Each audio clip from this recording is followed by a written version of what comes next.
Testing 1 2 3. Mic check 1 2 3.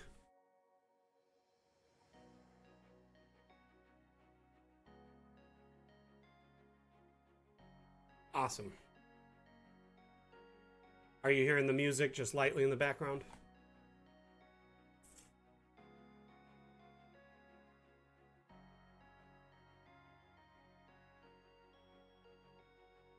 Atlam, hello, hello. Mondu, Random Ladybird, thank you so much for being here already. I appreciate you. I'm going to flip over the live feed and we'll just make sure the camera's working.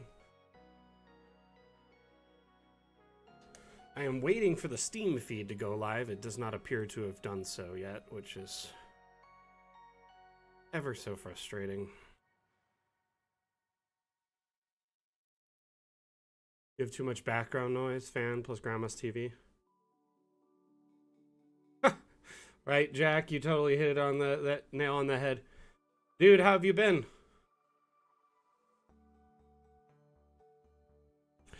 You need to message me from your current Steam handle, because I feel like you change it every week, and I have no idea who you are on Steam anymore. How's life been treating you? Yeah, I just refreshed it and got it just as you said that, Atlam. Thank you so much. Steam feed is live. Fantastic. You've been around. Hope you're well.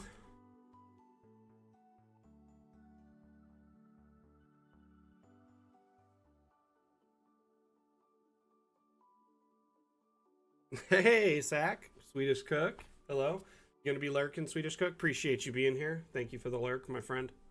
So we are live right now on Twitch, TikTok, Facebook, Twitter, Steam, and looks like YouTube as well. If anyone's watching on those platforms and could just do me a favor of saying a quick hello, that way we can confirm if we're getting sorry, if we're getting any viewers on those various platforms and the chat feeds are working. Okay, here we go. So Steam is working. I know Twitch is working. Twitter, Facebook, we'll wait for. YouTube just came through. Okay, cool. For the most part, we're working across the board. I see TikTok is live, so we're good to go.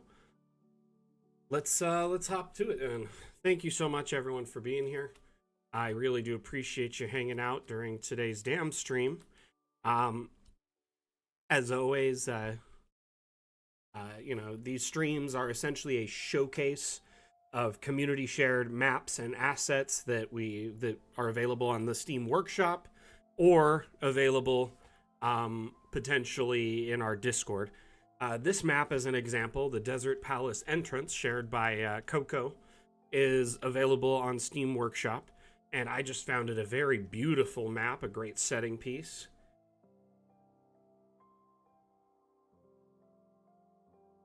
Well, that's good to know, Jack.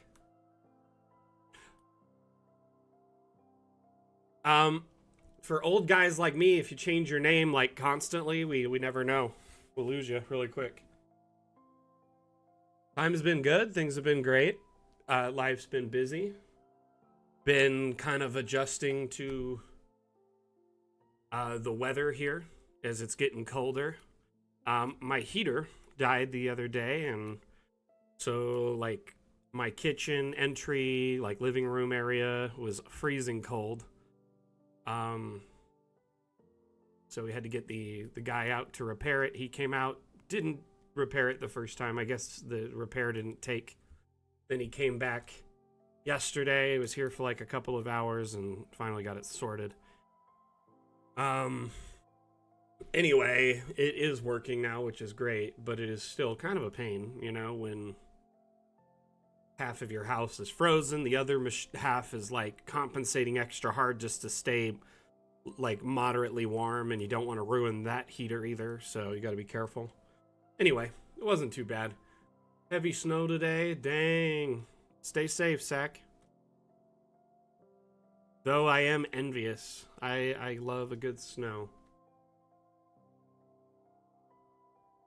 This map is brilliant. Let's take a look in the top down. Oops, I accidentally clicked cinematic. That was unintentional. I guess I could just go to like the overlay to see the whole thing in a...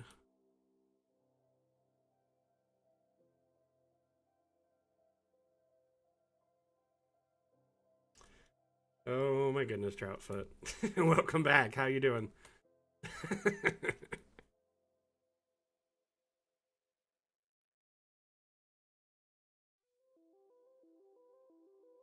Oh, I'm sorry to hear that. You got that flu that's going around? There's been like something that's just been hitting everybody I know.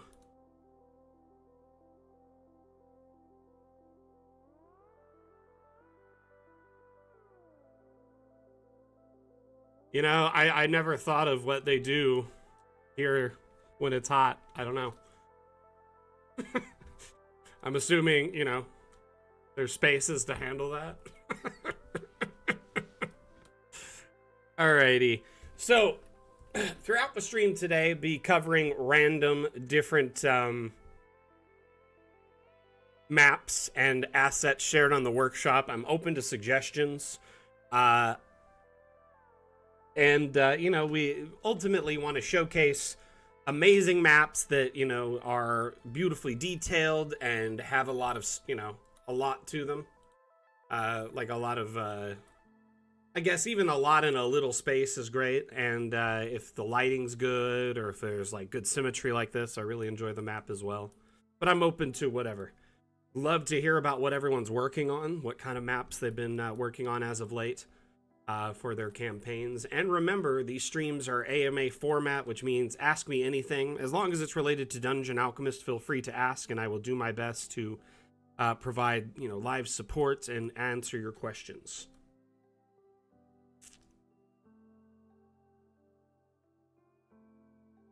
So for the collision, you're going to want to do the... This is... Here, I'll show you what I would do. It has to be a collision that's grabbable, but also you got to be able to like reach through it. Ultimately, you just zoom inside of it once it's outside of your map. But one suggestion would be, hold on, I'm looking for a very specific asset. This collider here is a ring collider. So the ring collider goes around this whole asset, but at the same time, there's a hole in the top where you can put things inside, reach down in. So it allows you to grab it, resize it at a lot of different points, but from the top, you can still get into it. So you got to think sometimes when you're making something of that nature, importing an asset, a skybox, you may want to consider a ring collider because you can grab around the outside edges of it, around the sphere edge, but then at the same time, its center area is accessible.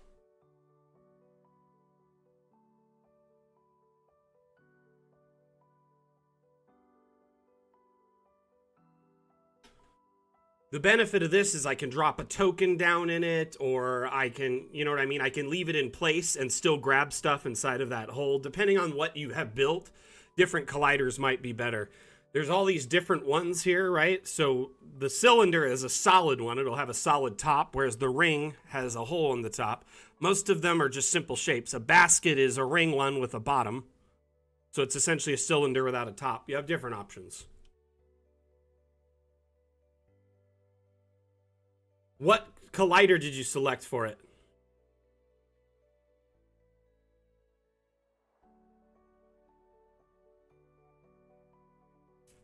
By the way, everyone kind of tuning in, this is the Asset Importer. It's a tool everyone who has a copy, like a full copy of Dungeon Alchemist. Fortunately, if you have the demo copy, I don't think you can access this, but with a full copy of Dungeon Alchemist, you can import 3D models as long as they're STL, FBX, GLB/GLTF models. So those 3D models can be imported and then used in your local builds, excuse me, or you can upload it to the Steam Workshop to share with others, whether it's just your friends or keep it private just as a cloud backup or share with everyone. This is a very, very useful tool. Basket or ring would be my suggestion in your case, my friend. Actually, basket probably wouldn't be a good idea. Actually, no, it would be underneath the map, so that's okay. But at least you'd have walls to grab. I would consider trying that. That being said, Asmodeus has made a few, and I believe Michelle has made a couple. You may want to ask them which ones they used in their uploads.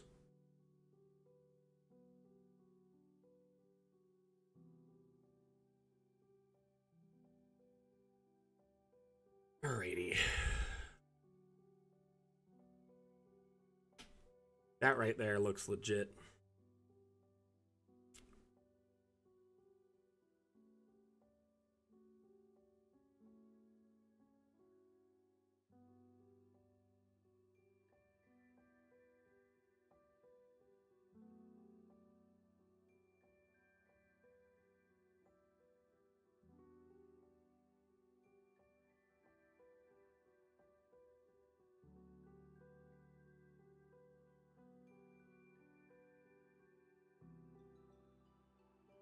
Sorry, I'm getting some messages on the side here. I just want to make sure that I was seeing them.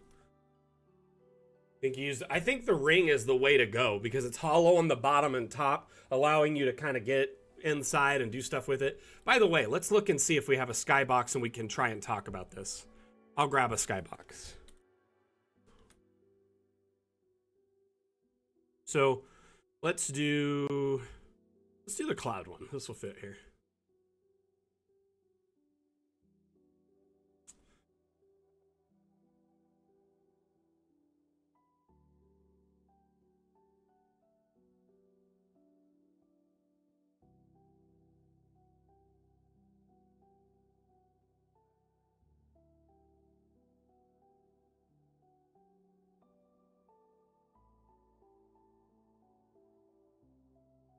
So I can still grab it near the outside edge, and you just zoom inside of it really for the other shots. You would probably want to do shots, you know, from inside in like a first person perspective or the cinematic camera. The skybox is really most beneficial in this instance.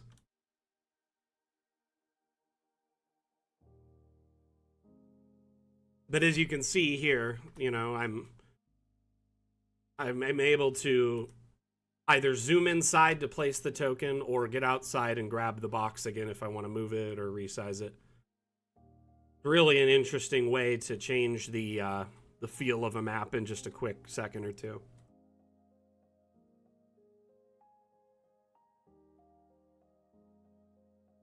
Cat Wizard. I think this looks really good.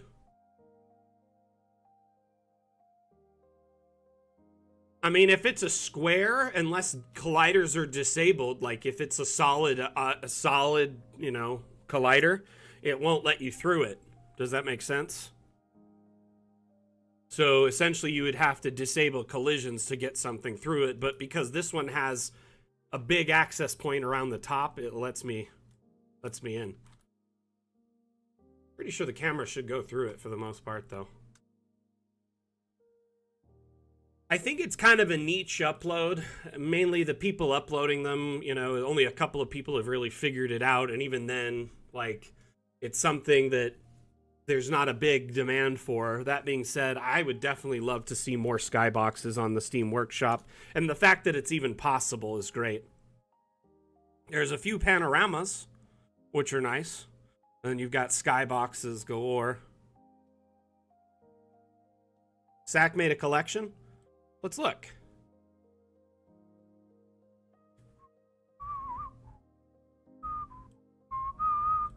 So this is just the panorama ones made by him. Gotcha. These are interesting. So basically, they only go up to a certain point. That makes sense. But I'm sure these are great. Are they seamless? It kind of looks like where they loop, it isn't seamless.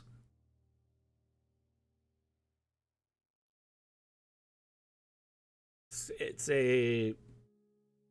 Hey, Michael, thank you for that follow. Much appreciated, much appreciated. Yeah, I see that on all of them there. It's like a... What are they? A toroid or something, right? When it's a donut, space donut. Anyway, I think with a skybox, this map is pretty dope in this mode right here. It looks really good.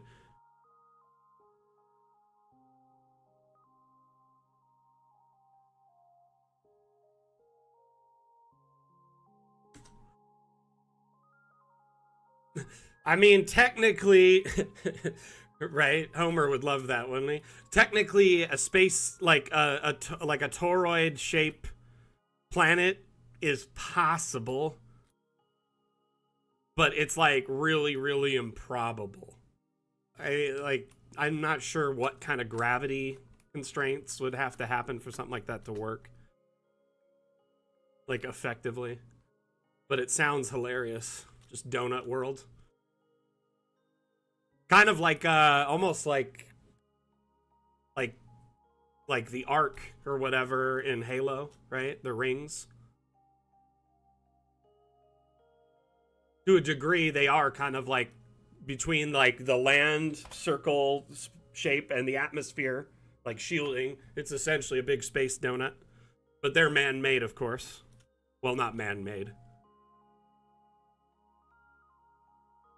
A lot of co-op encounters in Donut World. I think this looks great, though. Looks fun. Interesting immersion there.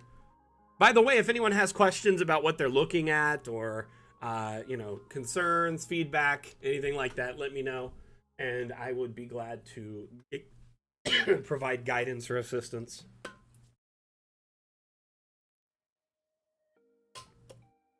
Excuse me. Did not mean to cough. Where is my mouse? Lost it. Michelle, thank you for the follow on Twitch. Much appreciated.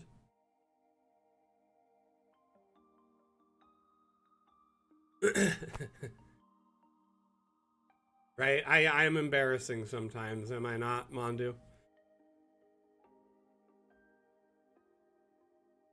Anyway, so, yeah, by the way, my name is Mac. I am the community manager for Dungeon Alchemist. Dungeon Alchemist is the map-making program you see in front of you. It's available on Steam.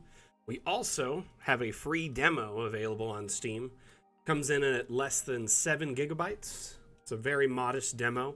Allows you to test drive the forest biome. There's like 10, 12 biomes available. Let's see. 1, 2, 3, 4, 5, 6, 7, 8, 9, 10, 11. 11 biomes. You get to try the forest biome, and you get an opportunity to make yourself a small tavern, which can then be exported for print, or for like your virtual tabletop of choice, like Foundry, Fantasy Grounds, Roll20, etc.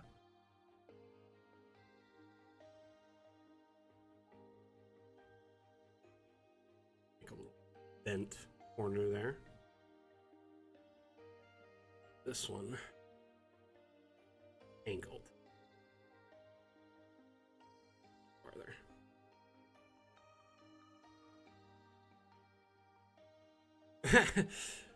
Just as bald though. Same amount of baldness. Honestly, I really need to get myself in gear when it comes to getting in shape myself, my friend. I am not in the best shape. I really could take better care of myself, and I think I'm actually going to get started soon. During the winter, I really like to work out a lot because I get stir crazy. It gets extra cold where I live in Vegas, so I will, you know, work extra, and I'll like bike on my house bike. I have an indoor bike, like with the little spinny wheel, you know, and anyway. You got some, I mean, you could still use it. I'm sure you're not lacking hair completely, right? Hey, thank you for the likes. Much appreciated, Astro Dog. I'm gonna refresh this room now that I've changed the door position. It's kind of neat when you do that. It actually reorientates the room around the door. One thing I'm noticing, though, is it's really only putting the bar, like, away from the kegs, which seems awkward. I ought to take a closer look at this. But we can fix that. What I'm going to do is move the kegs over to the other side. Anyway, what I wanted to show was that you have access to the demo, and you can do this yourself. You know, and try Dungeon Alchemist before you buy. See how it runs on your system without any investment. You could also add it to your wish list, and then if it goes on Steam anytime, or on Steam sale anytime soon, then you have the option to, you know, snag it up. Toot sweet.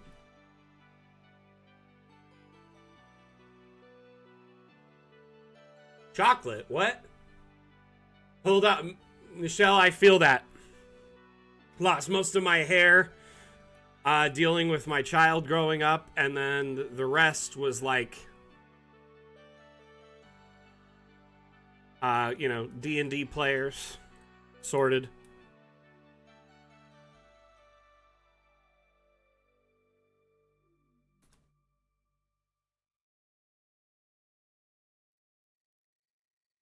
Looks pretty good.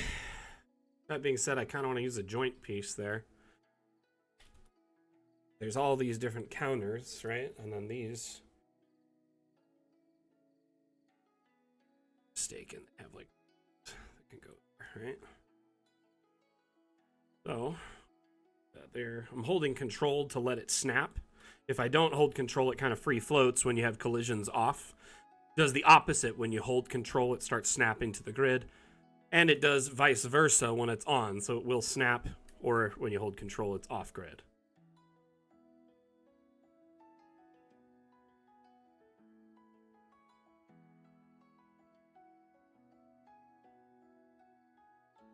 Honestly, it's funny. I look more bald with hair than I do without it. I'm not really sure why.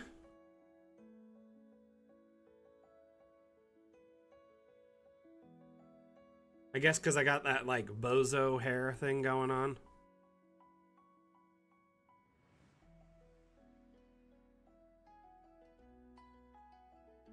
Anyway, the tavern looks pretty good now, I think. Probably could fix the area around it, but not too bad.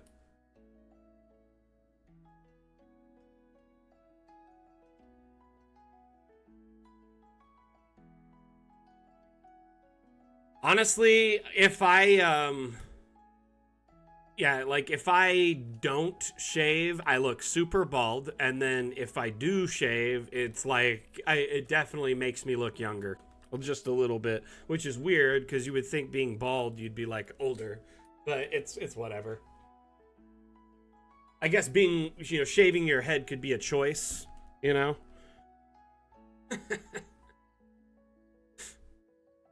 I don't know. It makes me laugh, though. I'm definitely a victim of my genes.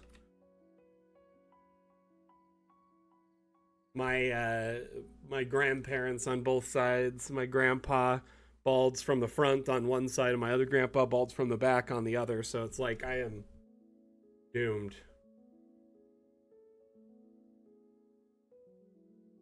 Lucky I met my wife when I had hair. So really quickly, I just want to kind of plead to our viewers right now. We had one of our events on our Discord server reset for some reason. Like, all of the RSVPs for the event, for some reason, reset. And what that means in English is that basically, if you were RSVP'd to this weekly Discord stream, you are no longer getting notifications about it, which could be frustrating if you've been wanting to attend that stream. So I'm kind of just putting out an APB to everyone here, letting you know, hey, if you were getting notifications for those streams and you're no longer, that's why. And if you weren't attending these Discord exclusive streams with us every Wednesday and you want to check them out, basically, every Wednesday we host what we call office hours. It's in our Discord server, which is excluded from these weekly multi-streams. Like right now, we're multi-streaming on Twitch, Twitter, Facebook, Steam, YouTube, etc. So, but Discord can't be a part of that. For some reason, they don't allow you to stream from an outside source. You have to stream locally inside of Discord. So we do a stream every week on Wednesday just for that crew, so they can have a hangout, get some support, ask questions, see teasers, stuff like that. Speaking of teasers, I would love to show a few clips. Also, I have some great news. Some very great news. So this last week, I was given access to the dev build of our next update, Fun with Objects. What that means is that we're getting very close to the update. I don't have an exact ETA other than, Q1 2025 is our launch window. But I will say this, when I start getting into the demo, that means I start bug testing. That means I can start playing around, learning about it, and recording content, which I can then share with the community. So, what I'm getting at is that I have essentially been authorized to start playing around with it and learning it and sharing what I can learn with the community. Also making certain clips that I can share with the community. Yeah, I've already found some bugs. Oh my goodness, I am awful. I'm the worst.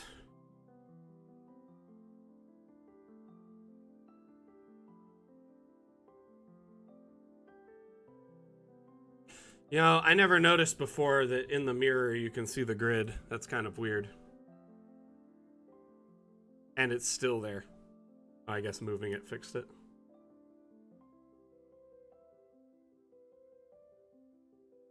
Anyway, I have found a few things already that were buggy.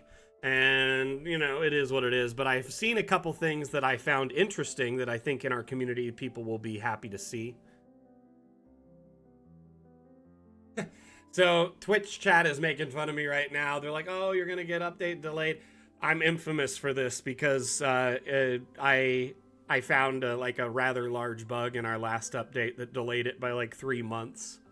So, I mean, it's better that I found it before it came out to the market, and everyone else had the problem.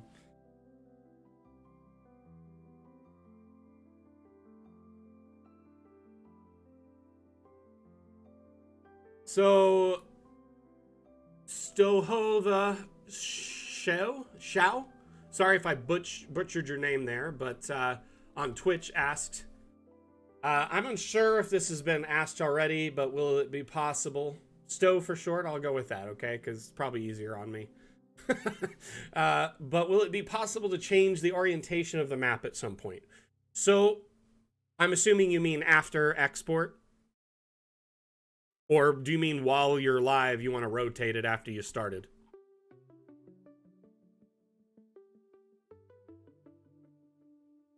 Let's dive deeper into this question. So after export, you can definitely rotate it in post using like a photo editor, a video editor. Most photo editors, even like photo viewers, like Windows Photo Viewer allows you to rotate photos. That being said, if you are exporting for like a virtual tabletop, the rotated map will not match all the line of sight, lighting, windows, walls, doors, all that data. So it's not ideal to just rotate the image. Hey, Garrus, how are you? Hey, Dirty Rollers, welcome back, my man. I saw you're on Blue Sky. We're actually trying to make some serious moves over there in light of, all the stuff happening on Twitter, and it's just like a lot of people are leaving there in mass, and I think it's just mostly people who are looking for a space to be creative and, enjoy it. Anyway, I'm a fan of nurturing all our different aspects of our, social networking. But I do like when new companies come onto the scene and are very appealing to people, and the system works rather well and they adapt rather quickly. Kind of reminds me of another program or company.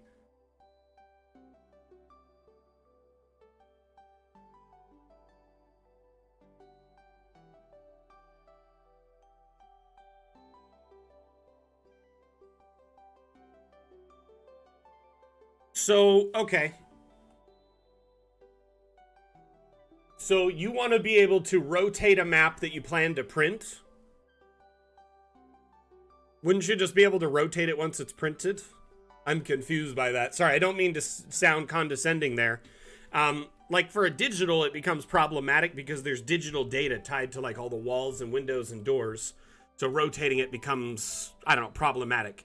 If it's a print, I mean, you rotate a print, it's rotated and you're good to go. If it's a TV tabletop, you can rotate the digital image and again, good to go. Within DA, you could even run it to a TV tabletop, just hide the UI, right? And go into like a top-down format, run that for your players. Alternatively, you can turn on the grid, go into like a nice top-down 3D view, and then hide the UI. Play this directly to a TV tabletop. So if you're printing or at home with TV tabletop or projector options, you can essentially, you know, manage with this and rotate locally.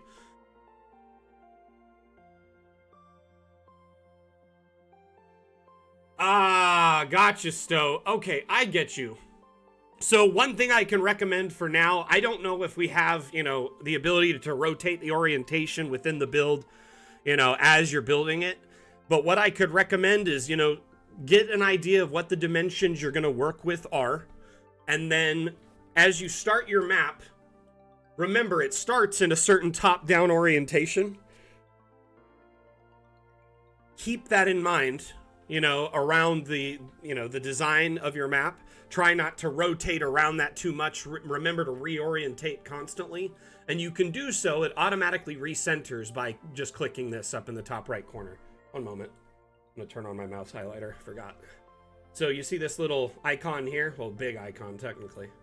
So when you click this, it jumps between different camera modes. There's top-down flat, top-down 3D, and then angled 3D. But when you're in like top-down 3D and you rotate, you click that, it just recenters again. Nice, Nick, that's cool. That's awesome. The grid. Right? Anytime I say the grid like that, it definitely reminds me of the Tron movies. I try to visualize data as it goes through the computer. What does it look like? You can't see the icon? What do you mean?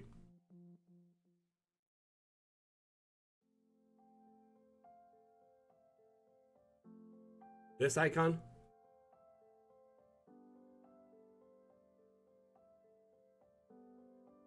Top right of DA, next to the cinematic camera button. You click this, it goes through. What I think we should do is change this icon over here, just big camera icon, right? Then this one should look like a video camera instead of this camera. So what I would recommend, your order of operations and how you design your map, Stowe, is very important for now. Just make sure that you keep track of your orientation. Maybe lay an object that helps you keep track of it, something like L-shaped or something that you could delete later, so you know what way's up and what way's down. Alternatively, you can always throw like a stamp on your map. You have this mode here, so you could throw like a compass or something, like an element like this. Every once in a while, check it. I think, actually, if you import an icon through here, it's always on the map. So you could put, like, a compass there. Unfortunately, I don't have a better answer for now. Atlam, can you see if there is a upvote for rotating the map orientation? And then share that in chat for Stowe, please?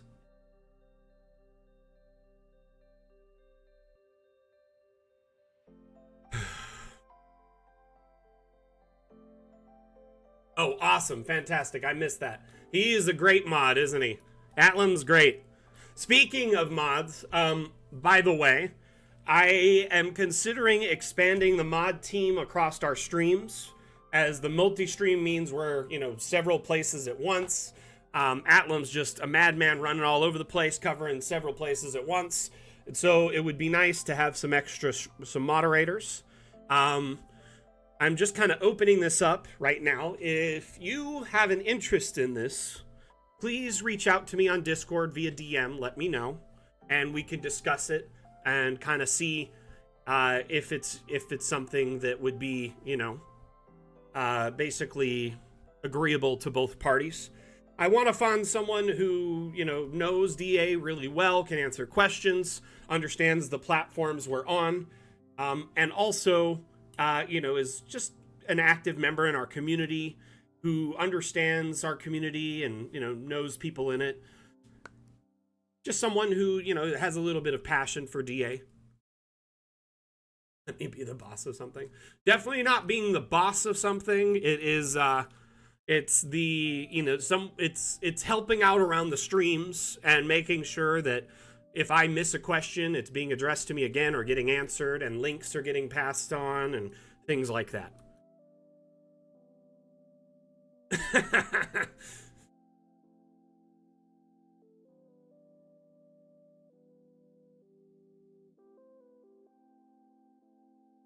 That is true. What Mondu said is important. So if you know the map size you're going to be printing, go to new map, right? You could go to print yourself, and then under here you have a bunch of different paper sizes, or you can go to custom. So you could set the width by height, right? In inches or centimeters. Then you have exact size, and then you build within that.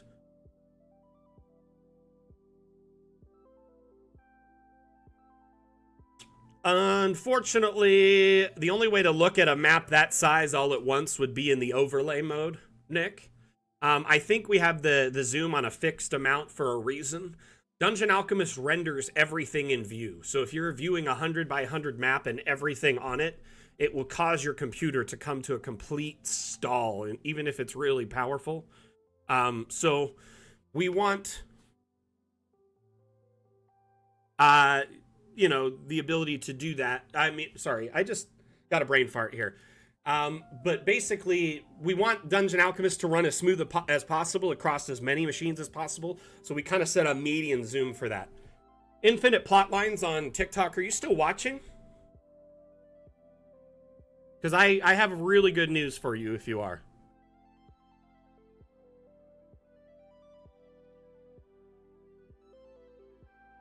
Because boy, oh boy, there is an asset importer and you can import 3D models.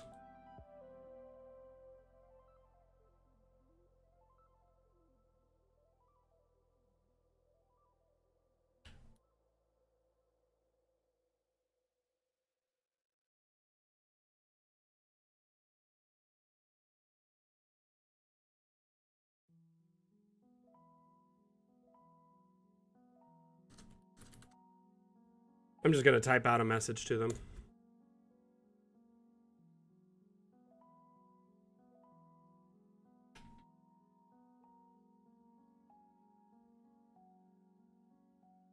It is a bummer.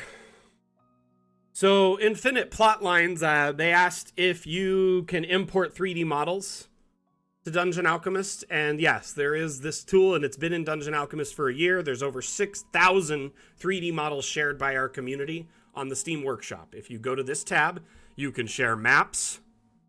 You can so by publishing a map, you can share a map. You can browse the over 10,000 maps that have been shared by our community.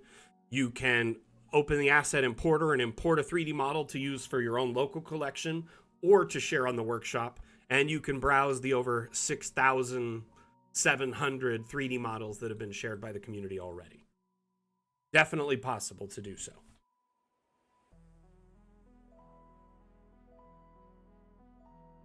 Okay. Let's, So, the only other thing, Nick, can I ask why you need so much zoom?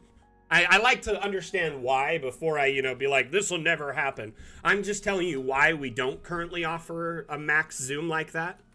But I'm open to understanding why and passing that information on. I will say in the overlay menu, you can see the whole map despite the size. And it is just kind of like a flat rendered image, so it's a lot easier on DA. Gotcha. So on the big map, you want to be able to move faster across it because it is kind of slow. Yeah, no, that's a great suggestion. Camera speeds. Because yeah, once the map gets here, let's do this really quick. I'm gonna make this 1 hundo by 1 hundo. Might take a moment to generate, but we'll do it. I understand what you're saying now. You want faster camera speeds.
Hey. Oh my goodness, let me see it. Where's this towel? It's right. Okay. Look what I found. Oh, you smell so good. Smell so good. Got a cute little puppa.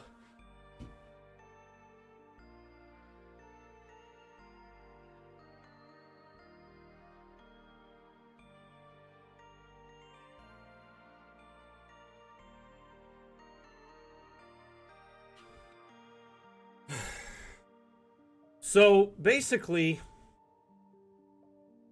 sorry, he was being a butt. He was already wanting down, so I just let him go. I'm gonna leave that. It's really. Leave this up.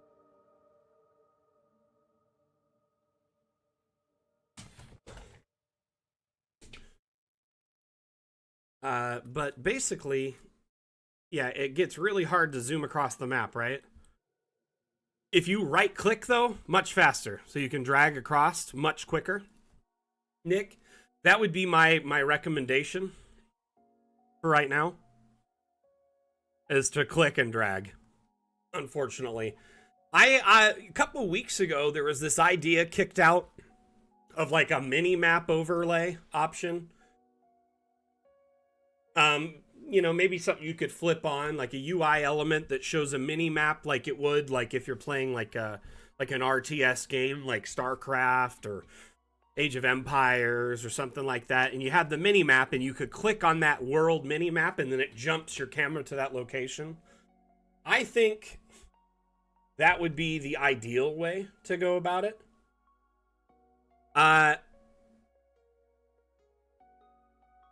And then it would, like, imagine you just see a small map like this in the corner and you click it and it just jumps to that part of the map.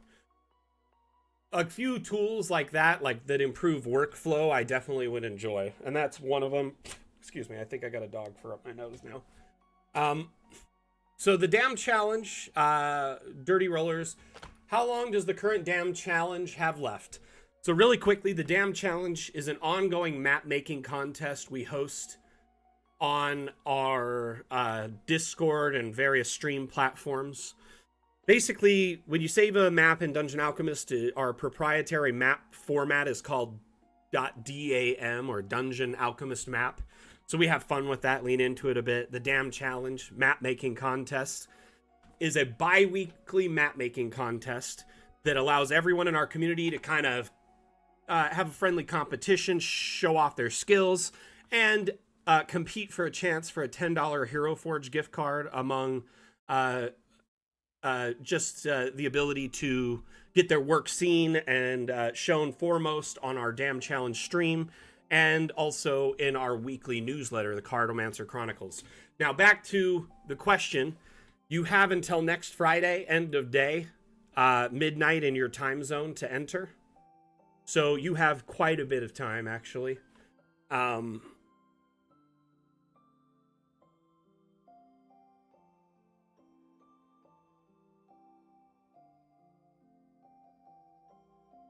Anyway, there's still plenty of time to enter.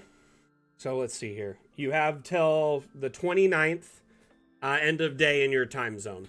Okay?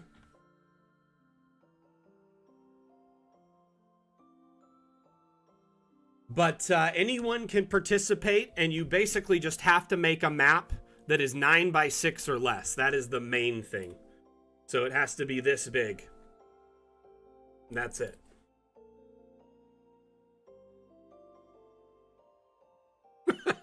It's kind of small. So you could make it all a building in the inside of it, or a decoration, a landing page, a campground, whatever you want. Doesn't have to be a forest even.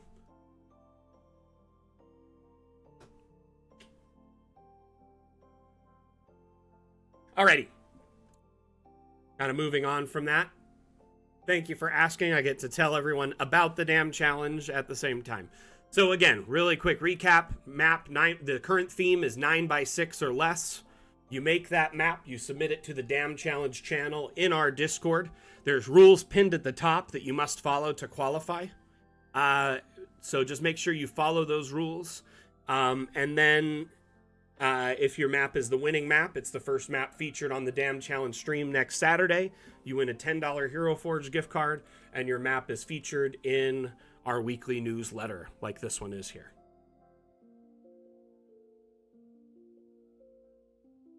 By the way, the weekly newsletter, the Cartomancer Chronicles, is very useful. Has a lot of upcoming information, dates for upcoming streams, cool assets on the workshop, like these ice trees. Very interesting, cool, neat addition to the workshop. In addition to that, you also have, I share typically cool maps, tips and tricks, news, stuff like that. You can subscribe, and once a week when the newsletter drops on Monday, it'll appear for you when you load DA the next time.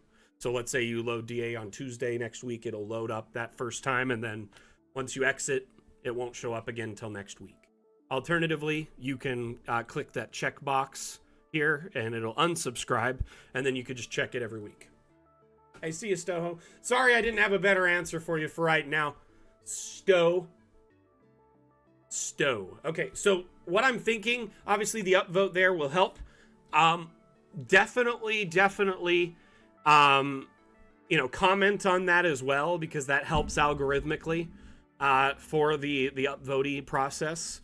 And then, just lastly, just make it known that you're interested in that from time to time. Check in on it. Hope I can get a better answer.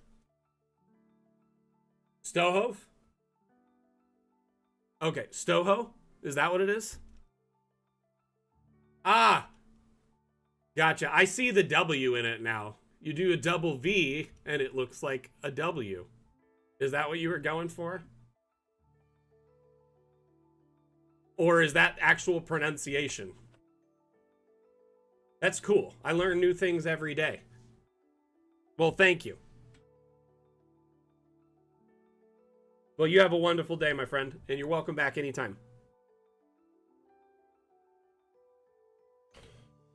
I've got a dog fur in my eye.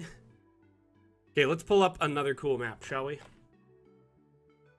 I actually found this map a couple weeks ago, and I shared it through the Cartomancer Chronicle, and it kind of blew up since then, but it definitely deserves all the credit it's getting because it's a beautiful map. I love a good cave map.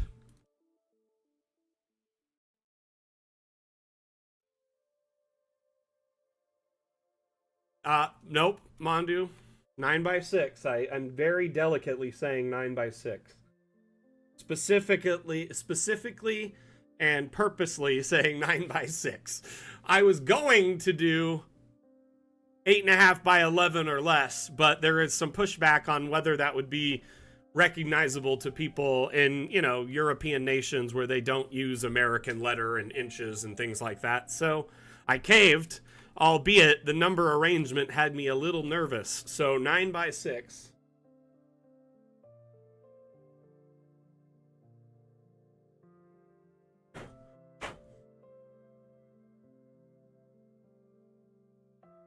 So the lighting in this is good.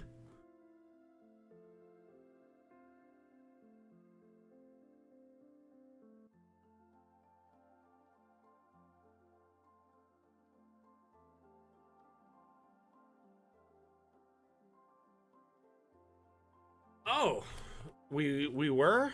I'm sorry. I apologize. Was this like a stream ago or something? Because I totally am a jerk. Give me a moment. I'll pull it up. Yes, it was from the last stream because I didn't get a chance to really look at it because the stream ended, huh? I'll do that really quickly. One moment. I remember now. It was Zentix. So let me find that one. We'll get it in the wings.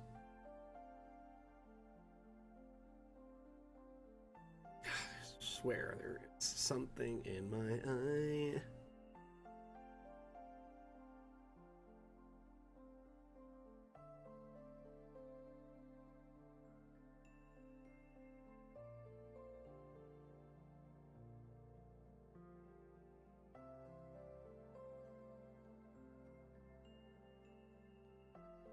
Am I crazy?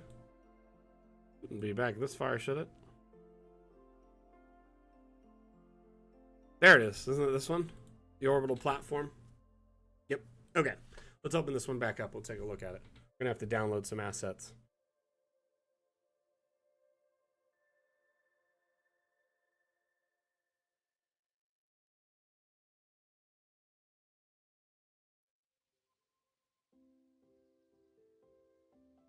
Download these assets. Hopefully the workshop is working with us today. Sometimes it's slow, sometimes it's super fast. Really hard to figure out what it wants sometimes. So.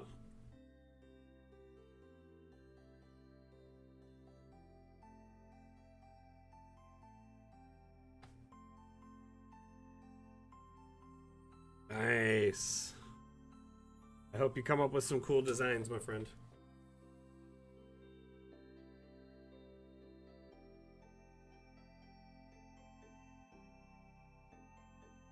Woo! Are you enjoying the new PC overall? The fixes they did, been holding up? Artful Darkness, thank you for the like. Much appreciated. Oh, by the way, Nick LPS, I'm sorry I didn't notice your follow earlier. Thank you so much. Appreciate that if you're still here. Is that Nick LPs?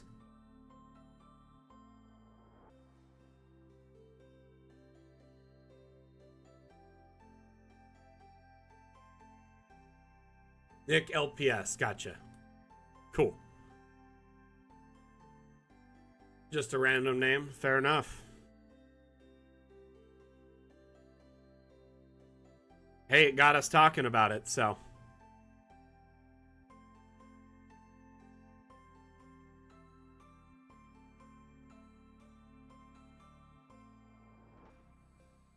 Dude, I like it when someone takes the theme and goes like a completely different direction than I thought. A lot of times, you know, the group tends to be at least congealed around a similar theme or kind of concept. But I do enjoy it when someone takes it a completely, whoa, sorry, the mouse got away from me there, different direction. So when you look at this map, this is clearly a sci-fi map. And it was done so using a combination of stock assets and like walls mixed with assets from the Steam Workshop and the asset importer, which is a very valuable tool, which we've discussed earlier, but we'll discuss anytime it comes up. Basically, for those not aware, it allows you to import 3D models into your local copy of Dungeon Alchemist to use in your maps, or you can share those 3D models on the workshop, assuming, you know, you're the creator of the model and don't mind sharing it, or you're properly crediting the creators through like a Creative Commons license, you know, etc., etc. You know, please keep it copyright safe. Anyway, moving on. Using those combinations of tools, you can create sci-fi maps. So like this wall here, this is definitely a stock Dungeon Alchemist wall. But then, you know, these robots and computers and stuff, that's definitely not stock, right? This meal, the feast and all the drinks here, definitely stock. Mix and match there. The stars in the background, this is what a large image that's been superimposed over the ground. And anyone can do this with what's called an abstract object. If you go to the object menu and go down here to where it says abstract, you have these blank slate green panels. And you can size this up across your entire map as long as collisions are disabled. And then insert an image of a backdrop like space or the astral sea or whatever.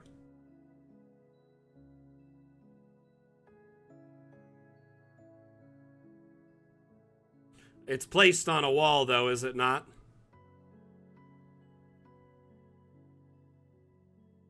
Wouldn't exist if there wasn't one there.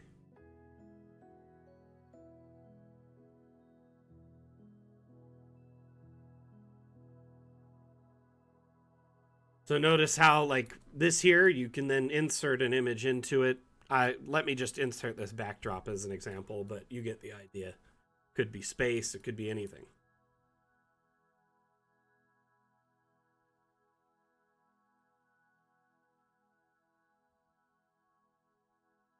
It could be clouds, it could be, you know, whatever. But this is used to great degree of success to simulate a lot of different environments and objects that don't exist in Dungeon Alchemist. Thank you, Atlan. Yeah, that wiki entry there, feel free to check it out. It kind of covers more about abstracts and how they work. Abstracts kind of have some default stuff to them, so you could like insert colors into them, like a blank color. Or you could slide between this kind of hue color shifter. You click this here, it goes to our website, which has more information on the templates for these objects. Each of these objects has a specific template you can use to properly fill in the object. So if you look at these, each of these are essentially, think of them like a, I don't know if you've ever used a stencil before, but when you use a stencil, usually there's an area where it allows the, you know, pencil or paint to bleed through, right? And then the rest is kind of blocked off. So you could think of this like a stencil, and the green area on these is the safe space where the image should be, and the rest is kind of dead area that is useless. And if you look at it like this here, this is kind of just like an unfolded cereal box or like an unfolded kind of rectangular box. There's the top, the sides, the bottom. So you could decorate this and make like a custom wall. This custom disc is used a lot to make like magic circles or rugs or all sorts of things. Excuse me. Oh, sorry. That hit me like a ton of bricks. I did not expect that, or I would have tried to mute. Anyway.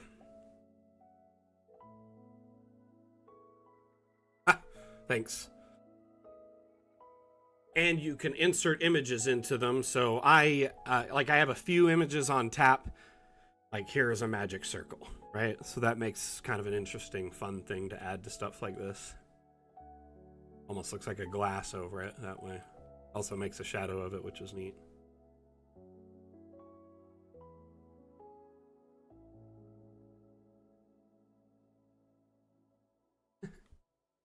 All right. But Zentik has really been tapping into a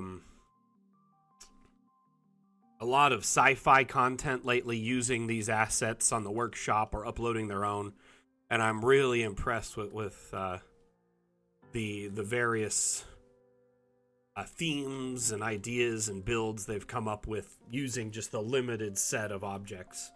There's only like 1,000 sci-fi objects total, less than 1,000 probably. There's like 6,000 assets, but a bunch breach into different themes, and a lot of them are just within fantasy, so they just expands our current stuff.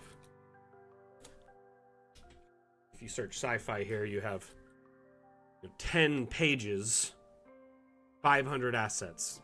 That's less than 1,000 assets. There's probably a few more that might not be labeled sci-fi.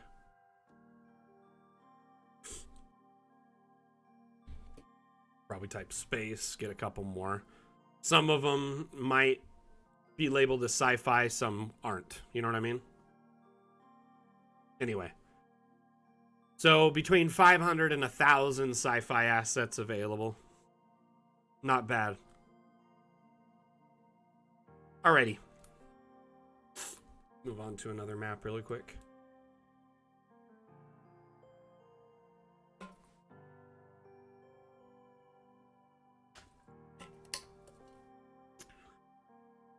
Anyone want to know how to make ice caves?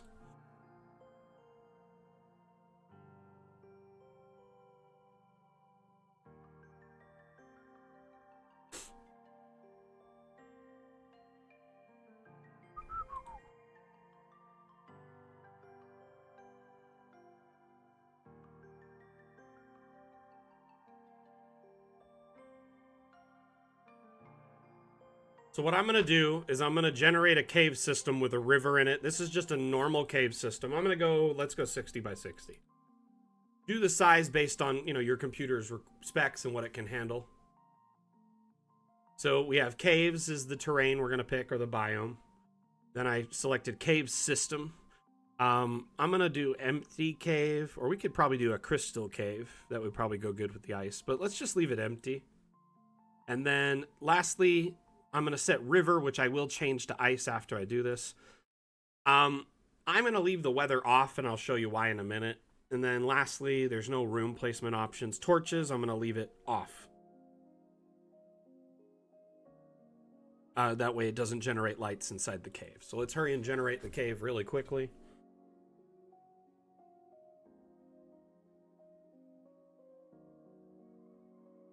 Did I hit yes? I couldn't remember. Bigger maps like this, it'll usually give you a warning. So now we've created this and you're like, Mac, wait, weren't we going to make an ice cave? Yes, we are. Stand by. Just give me a moment here, okay? So there's several ways you can just kind of whip together a quick ice cave. One, you can throw snow weather on this existing system, and then it just kind of makes everything inside icy and white and cold, right? And I remember I put that river in here. I'm going to turn that into ice as well. So a couple clicks and I've just made this environment a lot more cold and icy and craggy and less inviting, right? You can always go over these terrain tools with different terrain brushes too that are less inviting. Like this has green in it. We could make it more dark like that, right? And what that does is instead it feels just, you know, less survivable. There's different ones that you can mix and match to kind of have different paints and feels. In fact, that one has a lot more ice on it. Again, this is an optional thing to do, but this is kind of a quick ice cave, right?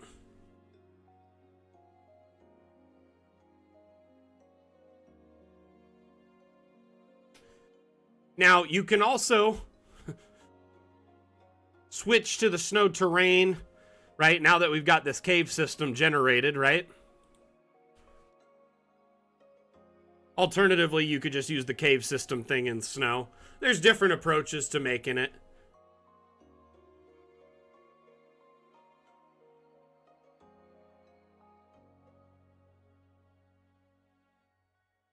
But see, notice it's like, yeah, that helps too. So you could go in here and then you have ice like this, and that's a lot more white snow cave kind of feel, right? Actually, I like your approach better. That's way better. And then you don't have to do the snow weather, which covers like all the rocks and stuff. That's really smart, actually, Mondu.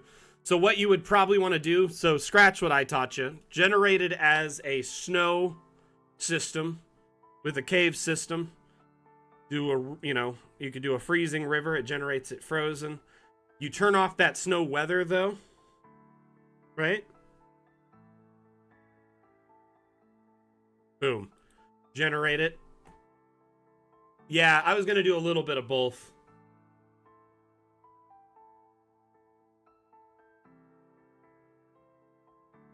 Sorry, map's generating. Didn't I click it? I thought I did.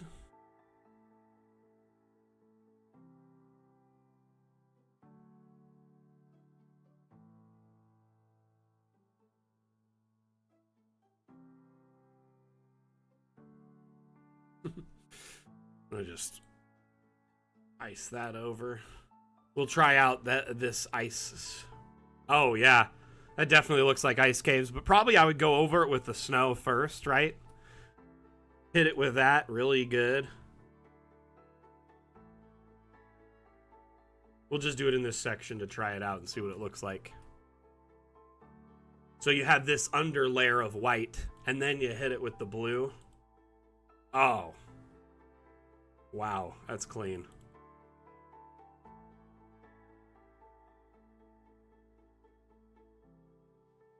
Here, we'll do a little bit on the just cave part to see. I guess it's a little bit darker that way.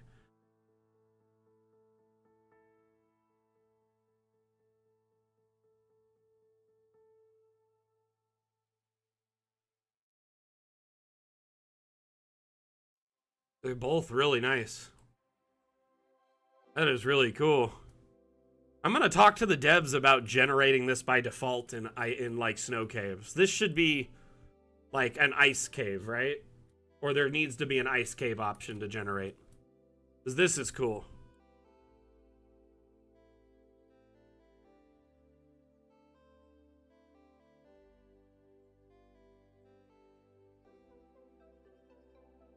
Oh, wow. Yeah, you could definitely see that.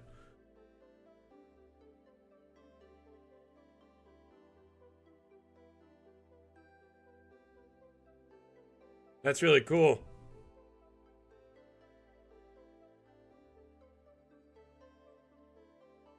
I guess that's where doing it by hand comes in handy. I think of this more as not snow, but ice, like hard ice.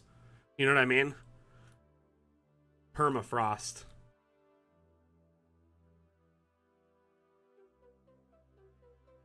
You know, like, I don't know.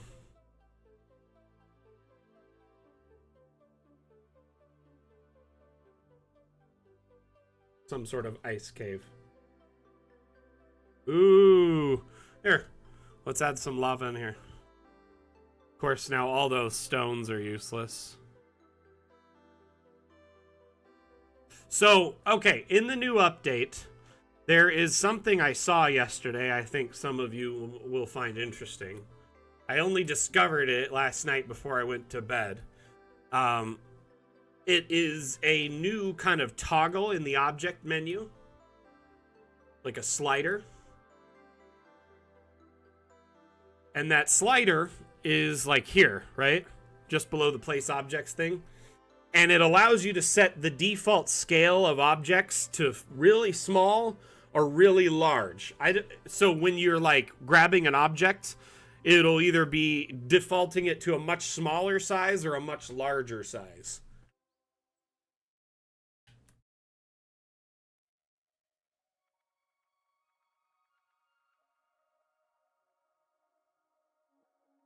I don't know if that changes the scale in the AI generation as well. I mean, what if you go in, turn down the scale, then start generating rooms? Does the objects in those rooms follow that precedent? I don't know. But it will help with making giant stuff and Lilliputian stuff in the future, for sure. Instead of having to rescale each object one at a time as you place them, it would just default, everything would be, much smaller than normal. So obviously if an object's much larger, it'll get down to like more like a normal size, but if it starts at normal, it'll go down to like tiny size. You know what I mean?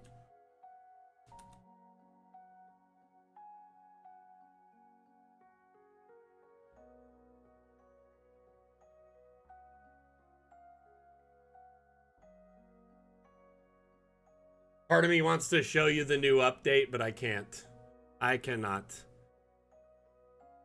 T. Borelli, thank you for the follow. Welcome to the damn fam. I think that looks pretty good, though.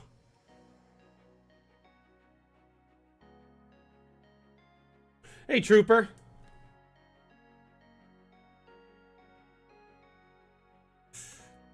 Yeah, so one thing we found is like in the top-down perspective, once you start scaling objects down to like their normal sizes, they start looking kind of hard to, they're kind of hard to make out what they are sometimes on exports, especially on like larger maps. So we default everything in the room generation to a kind of a larger scale to give them a better top-down view. That's the main reason a lot of things feel out of scale of what they should normally be.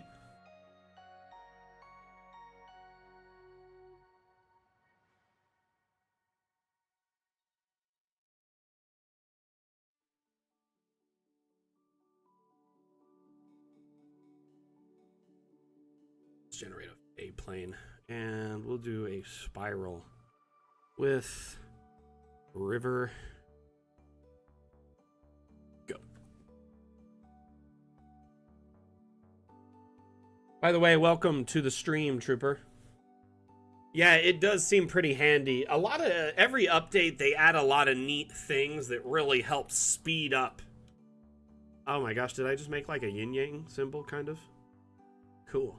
All right. That speed up, you know, overall workflow.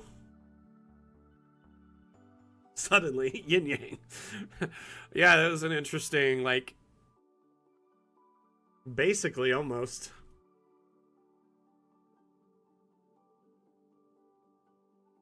Unexpected, but cool.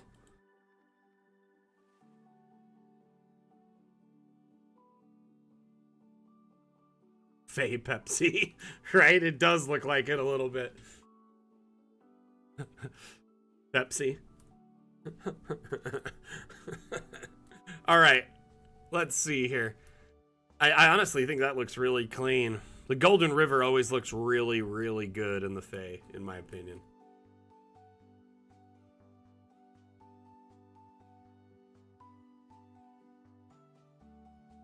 How will the new layer feature interact with a map like this you are working on that has elevation? Do you mean multi-level, Trooper? Is that what you're asking about?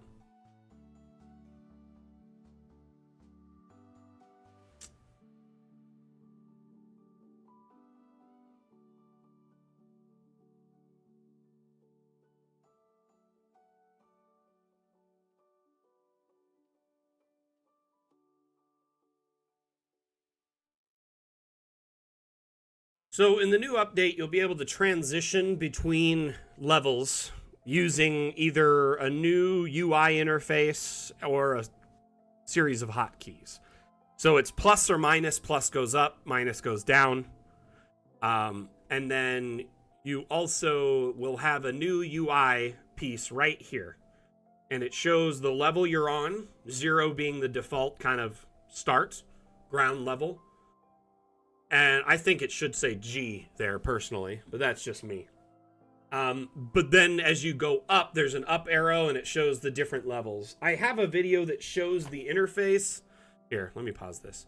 You could see it right here. I'm going to make a little demo of this, showing this off, because it's kind of hard to talk about. But if you look in the top right corner here, you can see the 0 and an arrow. If you have a floor that you made going downward, it will have arrows going down. If you have floors going up, it'll allow you to go up.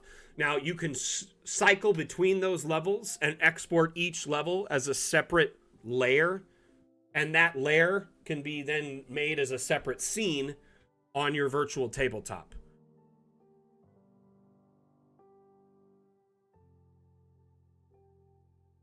No, Trooper, that's what the stream's for. We're here to answer questions. Think of these streams as AMA format. So if you have any questions regarding Dungeon Alchemist, it's ask me anything. You can feel free.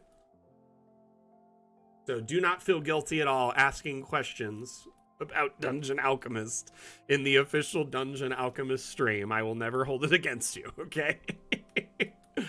Oh, man. I hope y'all don't feel bad asking questions here.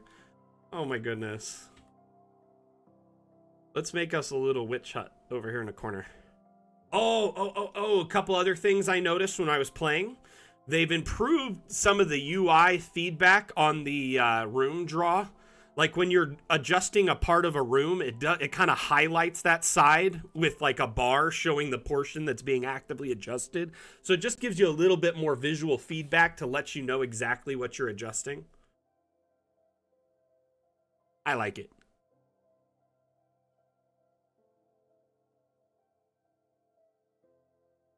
From what I've seen, it's very easy to connect two different rooms. That being said, if they're rotated off axis from each other, I haven't tested enough to find out.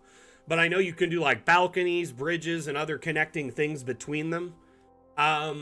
Ultimately, if they're, one's on grid and one's off grid, I have yet to test that personally to find out for sure.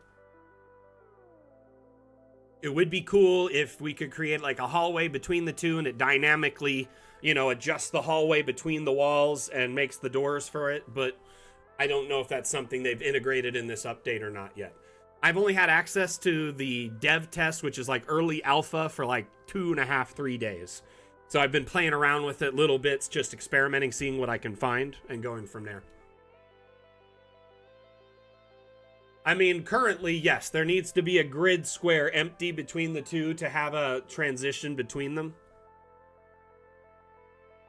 That is a good question, though.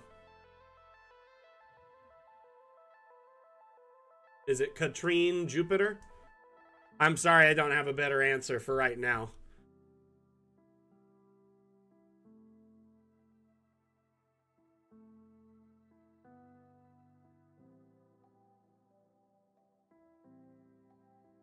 Oh, yeah, I know you, Cronkler. Hey, how you doing?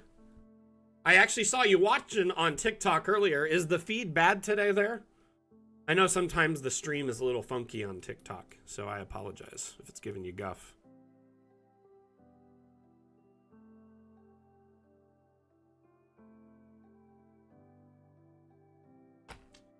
So I asked Wim if that's going to make it in this update or not, and he said most likely not. As they, are basically fine-tuning, the multi-level. After that gets done, they're going to jump into all the major object features they want to make it into the update that I assume a lot of our community feels as kind of should be prioritized. Basically, I had a sit down with Wim and discussed how a few people in our community had brought up that they're worried that not enough like objects or object features are being worked on in the next update. And Wim assured me that they were just, the dev team was prioritizing multi-level until it was all good. And then they were going to jump over to all the object features. In the interim, though, one of the devs is focused on object quality of life and features and improvements like that. So there has been a few things getting done in the background, including the modular object tool, which you can see in this video, which allows you to quickly link linkable objects such as the tracks and pipes. We're exploring other options for this, but yes.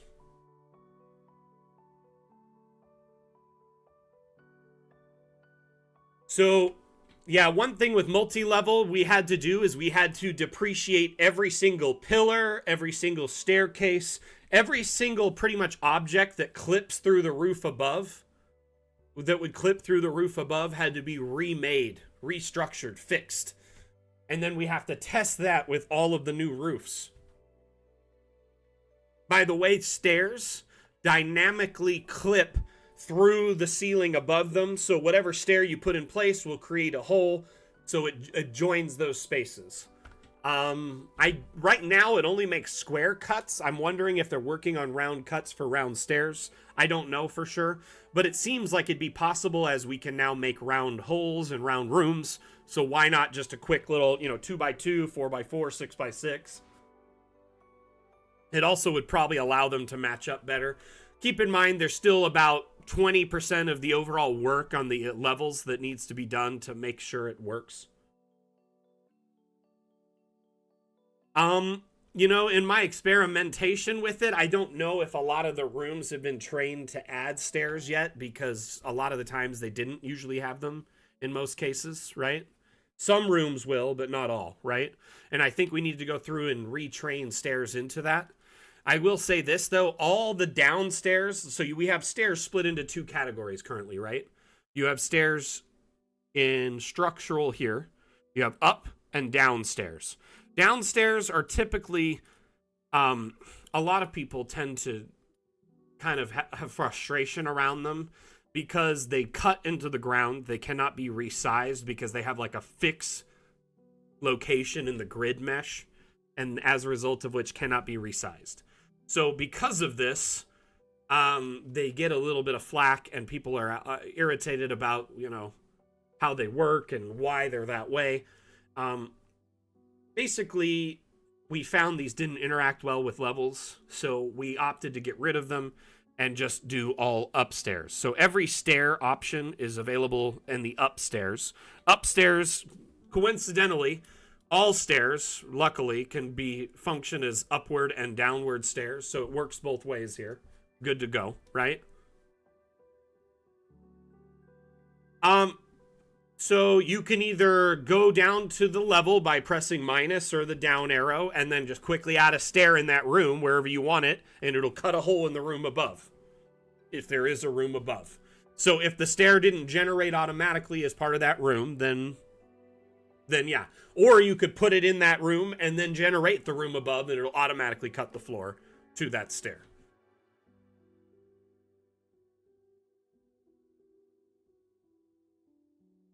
It's kind of weird, but at the same time very intuitive. I think it just takes a little bit of getting used to. So there's several ways you can add the stairs. So you can just add it to the floor you're working on, right? Like let's say we were working on this floor.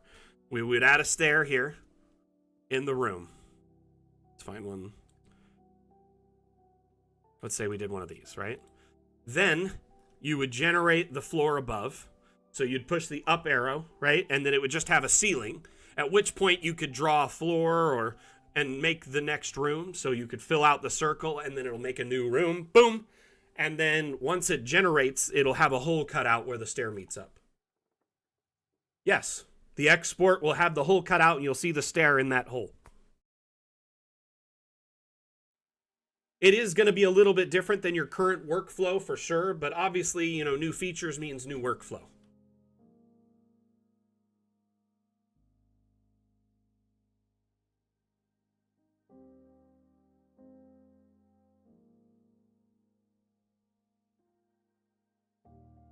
Let's see here.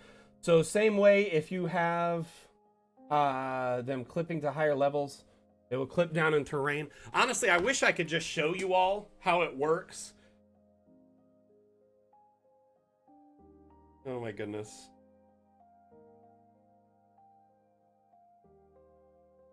Okay, raise of hands, okay? If I, well, actually, you know what? I'm just going to be good. I will download this update and I will show you just the stairs, how they cut into things currently, okay? And then we will unload the update, okay? I cannot show you anything else. I know there's a lot of questions about this. There's a lot of concerns, and I'll show you in its current state. I'm not going to get myself in trouble for that. I was planning on making a video for it anyway. Fine. If you guys insist, honestly, what I'll do is I'll probably just make a video showcasing the stairs cutting into the floor below or above. I was playing around with multi-level though the other day, and I made a multi-store wizard tower in like 15 minutes. It makes me so irritated how quick it is to make it versus how long it took me to make the one for office hours. Or for Mapmaker Monday that I shared. Because the one I made by hand took me like, you know, probably 5-6 hours of dedicated work.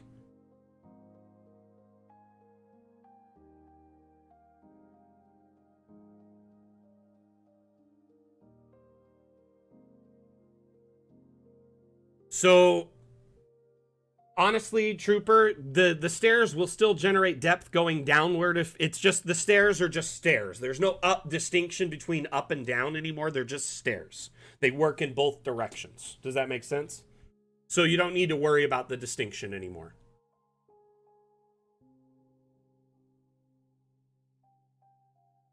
Does that make sense? Cartographer, I see you lurking.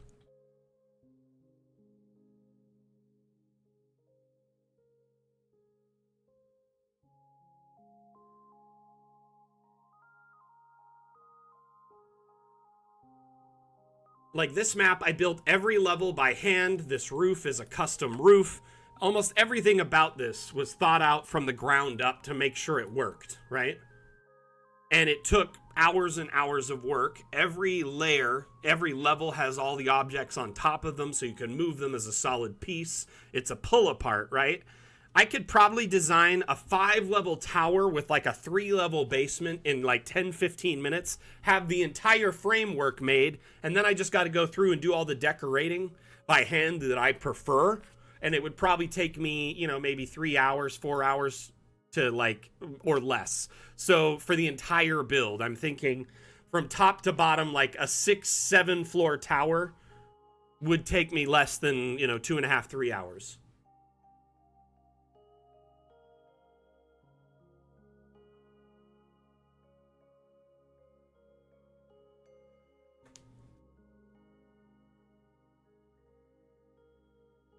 Honestly, I will make a little demo video showing a tower just going up, up, up, and then maybe a couple levels down, and then put some stairs between it to show it. It'll maybe be like a 30-second video. Something like that. Then you guys and gals can see it. Sound good? I hope that's agreeable. Honestly, here's the thing. I don't mind leaking a little bit to y'all, okay? That's my job as the community manager, to build hype and give you guys a bit of, behind the curtain, right? I do think loading the update is a little risky because you can see a whole lot, in the minute you're there looking at things that I'm trying to show you something specific.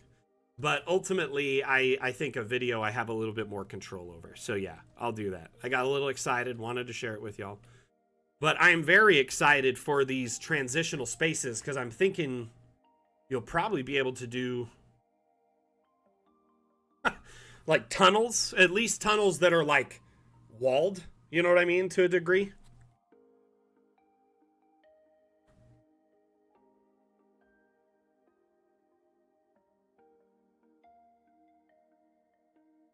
So this here, honestly, I would probably have to build from scratch in the new update because it's not built around the new update's architecture.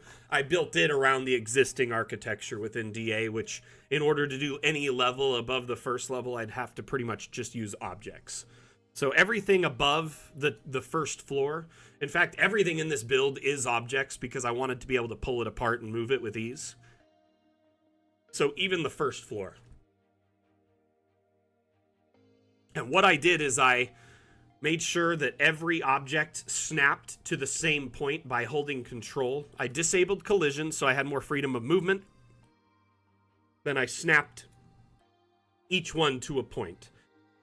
The floors and stairs in this were an amazing asset provided by a very talented creator in our community. You may know him as Swedish Cook. He shares a lot of different assets on the workshop. And he coordinated with me to kind of work on this and make sure it was functional. So notice when I'm holding control, it kind of snaps as I move it, whereas the other way is kind of a free float. Watch as I snap it right into the one above. So realistically, all I had to do, because I disabled collisions, was snap it into the right position and raise it into the right height into the room above it, or below it. So it's just kind of just matched up at the right height there. See what I mean? All seamed up. But I did this so I could pull off each layer and save as a new, floor 4, floor 3, floor 2, floor 2, floor 1, and then export each of those as an individual layer.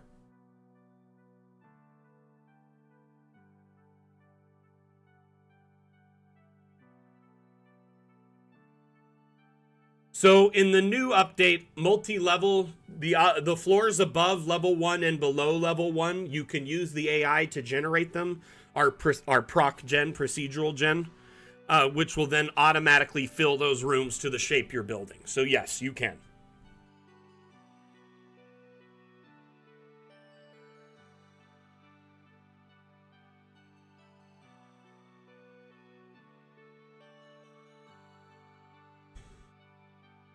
Let me see if I have another video we can share. What's this one?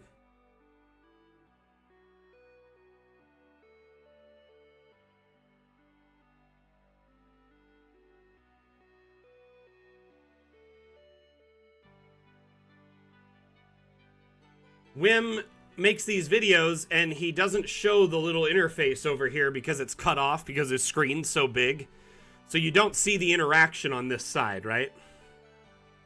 But watch, he just drew another room, shaped it, and then it generated right on top here.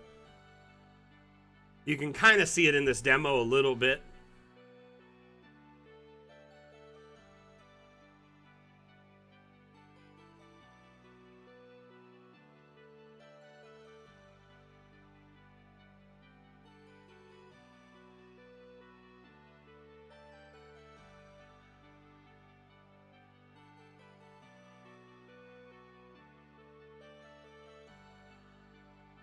The rooms above and below each other don't delete their objects. Now, objects outside of the room, just near it, when it generates it, it will usually clear the space to make sure It has a nice level floor plan. That's pretty normal with room generation. Um, but it like buildings, you know, like on top of each other, I haven't noticed it deleting anything below or above. Adjacent to each other, as long as they're connected, I don't think so. Shouldn't be a problem. I really need to learn how to connect like several structures. What I was going to do is try and build like a pair of towers like this that are next to each other with like a bridge, a bridge in the middle kind of levels. So you could go between them. You know what I mean? I think that'd be pretty cool to make in DA. I think I'm going to try and make that. I'll record it and then I'll make it into a clip. And then we can show the stairs and how you can connect two different structures. You know what I mean? Well, what he just needs to do is run it through a video editor and reduce it from 4K or 8K down to 1080 because they can reduce down to that in those editors. That way we could see the whole thing. You know what I mean? I think what he does is he just takes it and runs it through something and clips out a 1080 clip from it instead of reducing it.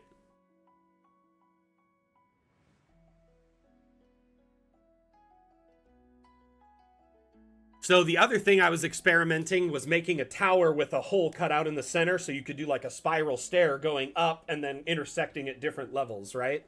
I think that'd be cool. So Atlam just dropped a link across our streams and I ask, you know, if y'all could click on it, take a look. Goes to our Discord, so it's a safe link. Our Discord is a great space to be regardless. So if you're not a member, I highly recommend checking out. You can get support pretty much 24 hours a day, whether it's from myself, a moderator, another staff member, or a community member who is just passionate about Dungeon Alchemist and loves to help out. We have 2 channels dedicated to support. The support and the support threads and the question threads. Essentially, you could spin up a thread any time of day and get help. But in our Discord, we host a stream every Wednesday called Office Hours. It's exclusive to our Discord, so it's a great place to get to know other cartographers, discuss map making, get live support, ask questions, discuss your campaign, homebrew ideas, encounter ideas, etc. So we talk about a lot about gameplay and session prep, map design, and provide real-time support. But the big thing about it is I feel it's more laid back in our Discord. On occasion, we get a little distracted. We talk about like sci-fi pop culture, inspirations for our campaigns, all sorts of different things, you know. So it's a little bit more laid back, less serious stream, but still tons of support offered and available. If you could check out that link, though, go to our Discord, RSVP to the event for Office Hours. It would mean a lot to me. Unfortunately, all the RSVPs got reset, and we used to have over 50 people RSVP'd, and now it's like 10. And the last couple streams have been a little slower, and I would really like to get it back up to its former glory as quick as possible. Hey, see you later, Cronkler. You have a good day.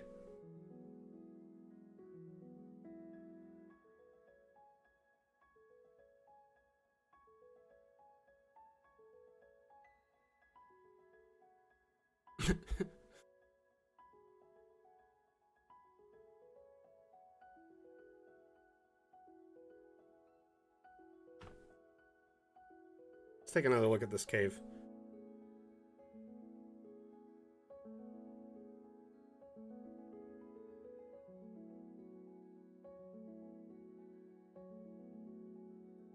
So for those just tuning in, my name is Mac. I am the community manager for Dungeon Alchemist. Dungeon Alchemist is a map-making utility available on Steam. Helps you build very immersive and detailed maps for your TTRPG games, primarily set in a fantasy setting. We do lean into a little bit of steampunk, western, kind of certain historic settings can do okay in Dungeon Alchemist, but for the most part, it's fantasy. Pairing that with Steam Workshop integration, our community can share maps and 3D models using our asset importer. It allows for a lot more diverse, creative, and expansive maps. So there are maps that are sci-fi, cyberpunk, Fallout, you know, zombie apocalypse, all sorts of different scenes, settings, themes, etc. available on the Steam Workshop. Here is a great example of an apocalypse one, and that was made possible because the Steam Workshop sharing 3D models with each other. So our community sharing stuff allowed for a build of that, you know, magnitude. Now, the stock settings allow you to build very, very beautiful maps like you see here.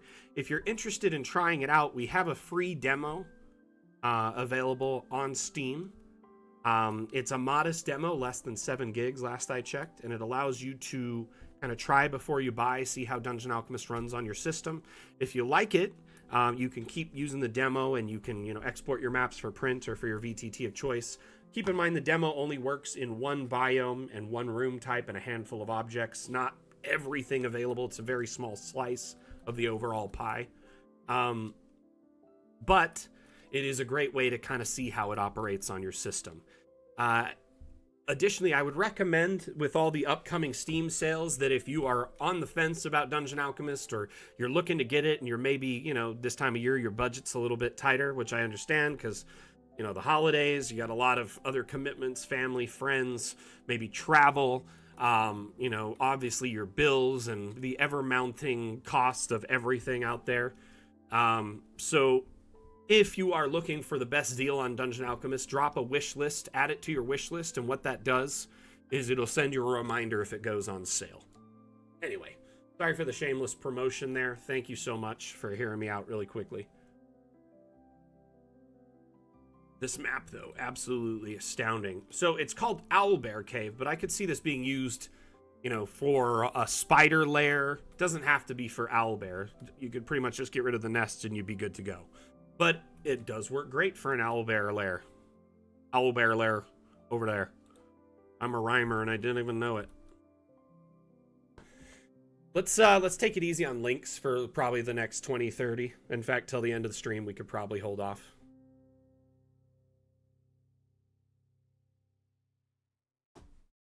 Though I do appreciate all the ones you have shared. Thank you so much, Atlam. Alrighty.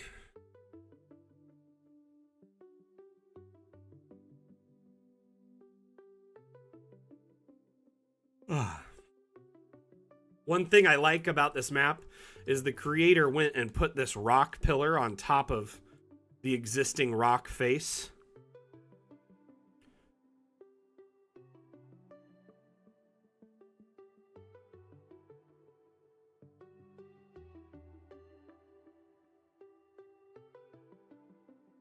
And they put it on top to make the walls and the top feel a lot more craggy and real.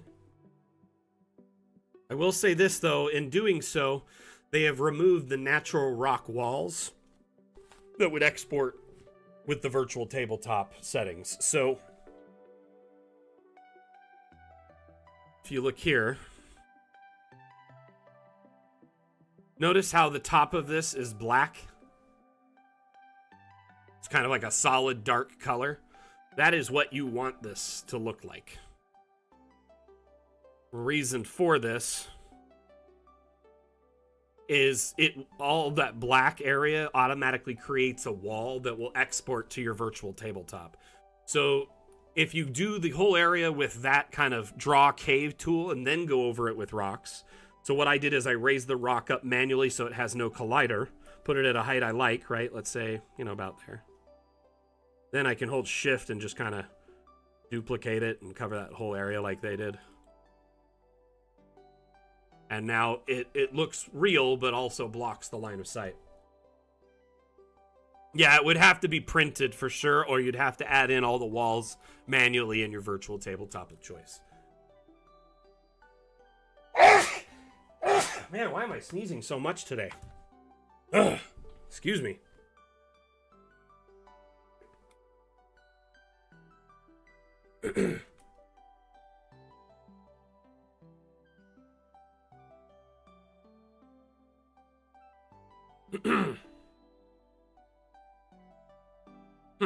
Excuse me. Man, that got the better of me there. So I think what I'll do is I'll keep a lookout in Dungeon Alchemist over the next little bit and try to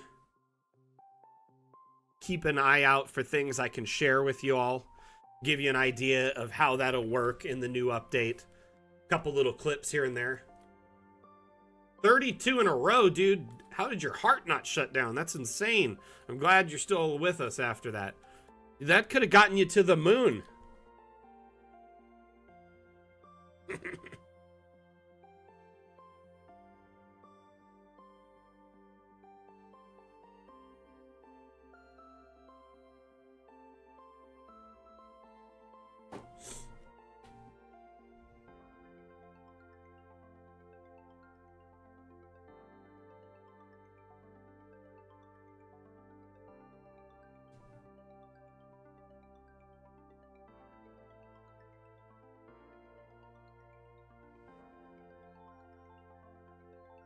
You can't sneeze?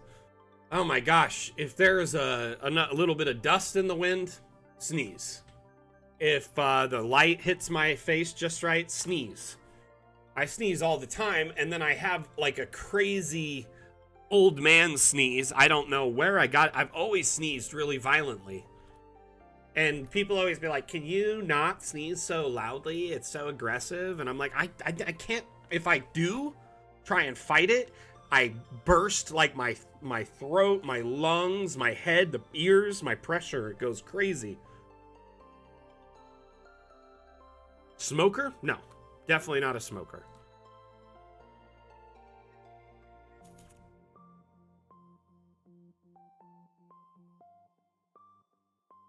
But there is pets in the house, so there's pet dandruff. You know what I mean? Hey, Big Hugs, how you doing?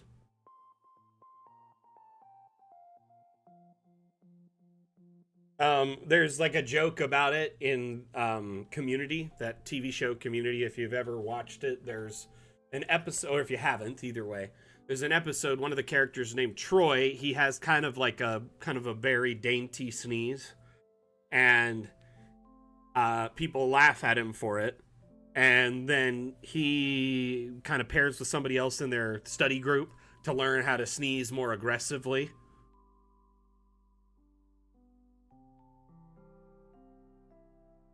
And so he learns how to sneeze more aggressively from the other guy. I don't know. I think it's just one of those things, like, I don't know. Maybe my particular, like, the way I sneeze, like, achoo, could be something I learned from, like, media or movies or something like that. But I don't think the level, the intensity of the sneeze is really anything I have control over. I guess I could over-exaggerate it, but under-exaggerating it or trying to stop it, like, it would basically make my face explode, I feel like.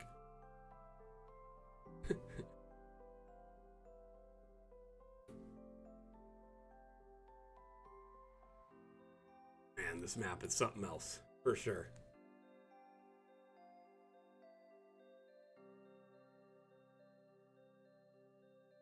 Okay. We're going to go by most recent.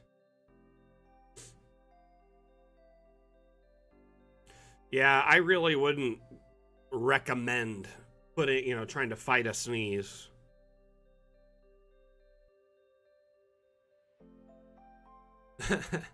You inherited your loud sneeze from your grandpa. I likewise. At least I inherited something from him.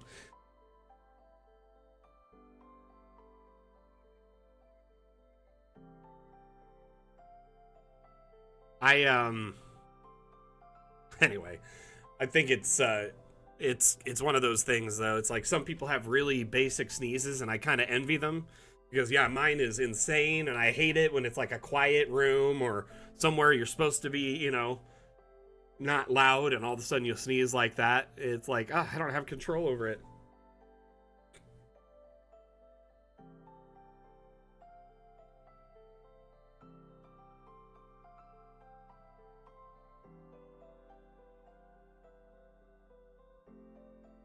Is it just me, or is the workshop so inconsistent today? Earlier it was like really fast, and now it's like really slow.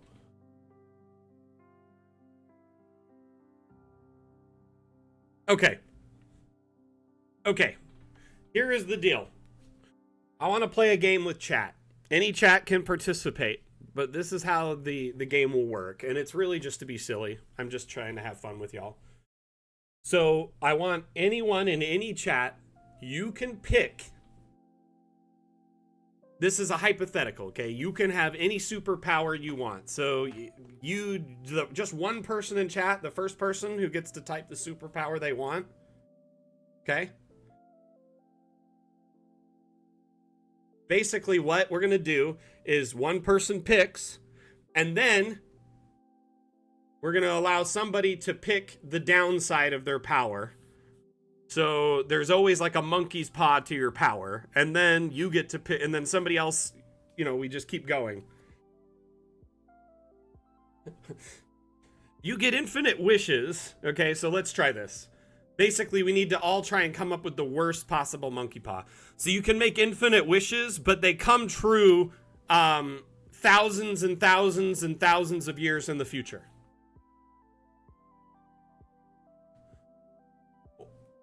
I don't know, something like that.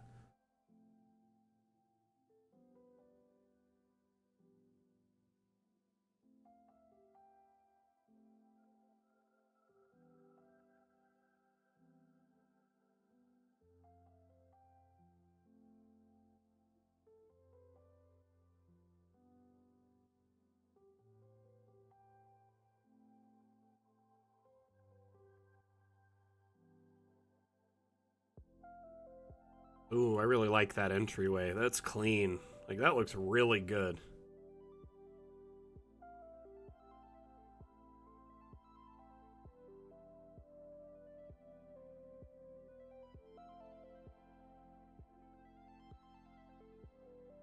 So I'm trying to figure out how this game will work. The first person picks a power. The follow-up person picks what the downside is, and then picks their own power after. I think that's the way to go. Something like that. So essentially, let's say you have infinite wishes, right? So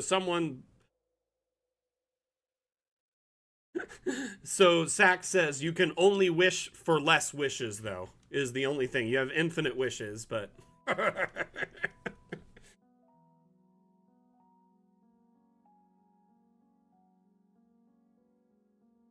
There's got to be a way to make that awful. How about this? You have infinite wishes, but every time you cast wish, there's a 25% chance you can't cast it again. Joking.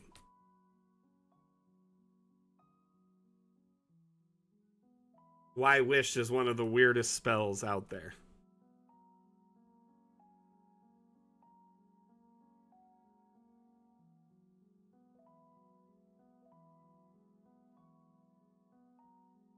So it's kind of like that guy who has all the powers that makes the words real. So he has to, like, use... So if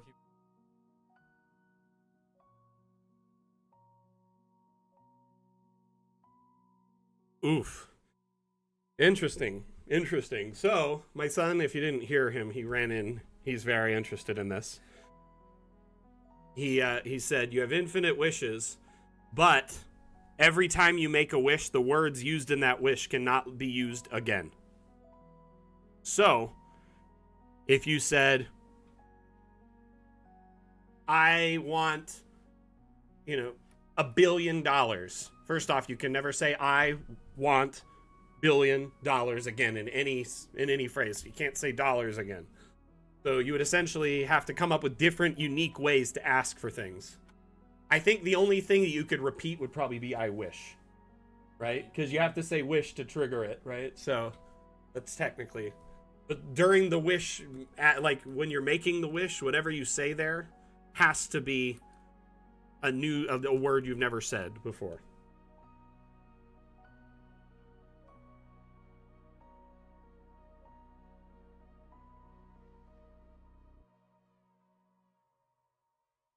Infinite wishes, but each time it must be in a different language that you've learned to conversational level. That's even harder.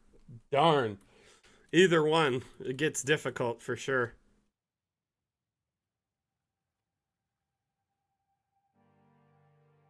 Whatever you wish for comes alive and tries to kill everything. So it's like, what if you wished for, like, just like a Scrooge McDuck vault full of gold coins, and then they just all animated objects. Every coin came to life.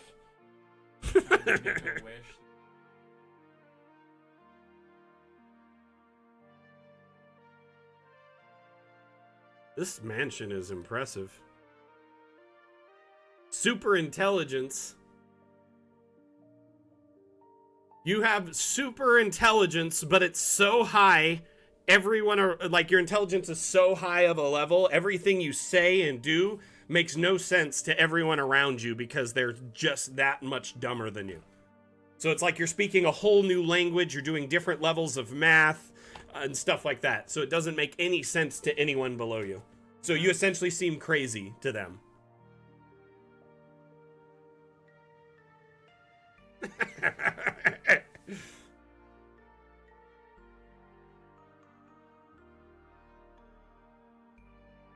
So it's like the leader.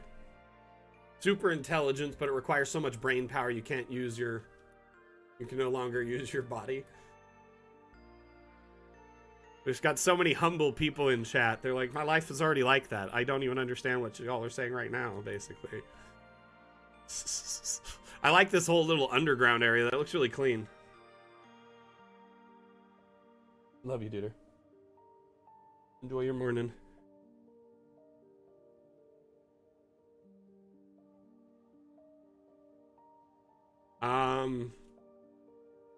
My friend Moss, when he gets a hot ear, he sprays it with water.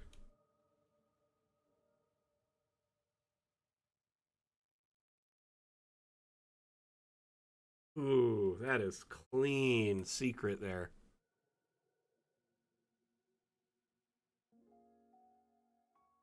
Goes into the underground area.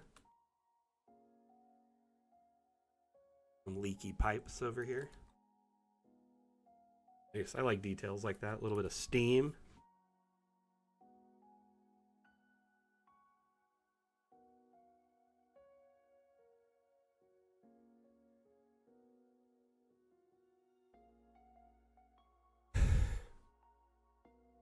Power to read thoughts. Okay.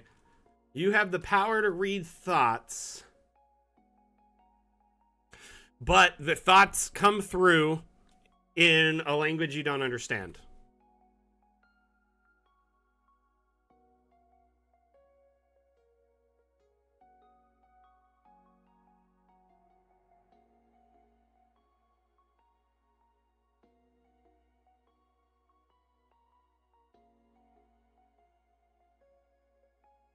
Whatever they were thinking.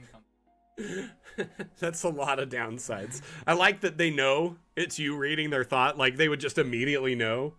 Like, you can read people's thoughts, but then they immediately know you're doing it. That'd be kind of funny.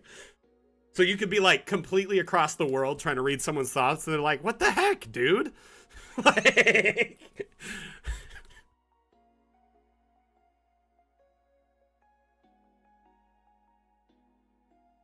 read thoughts, but they come in at super high volume.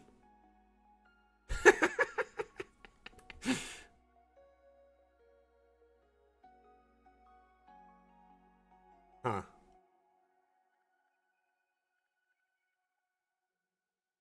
Let's see here. My power. Let's see. Every time I reach in my pocket, I can pull out $100. 100 US dollars. Clarify.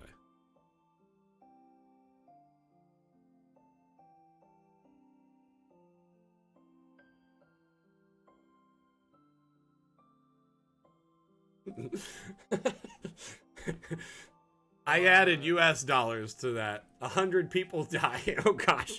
I mean, that's a bit of a trolley problem, but it's like... You pull out $100, but... If I don't know 100 people are dying every time I do it, basically, I wouldn't even know it's happening until someone around me died, and then I'd be suspicious of this.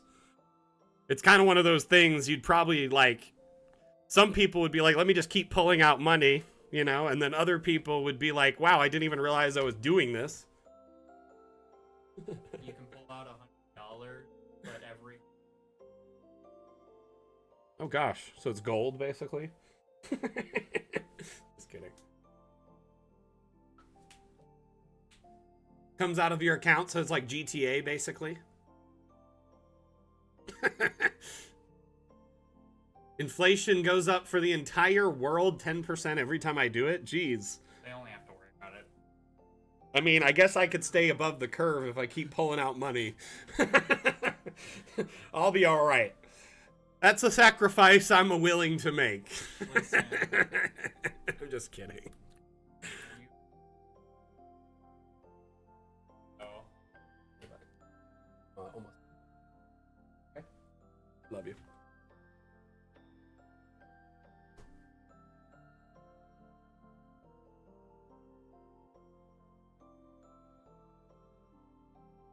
Are we basing the inflation off of the $100 I got? Because if I don't have to pay for the money, inflation could keep going up, but I have just endless money.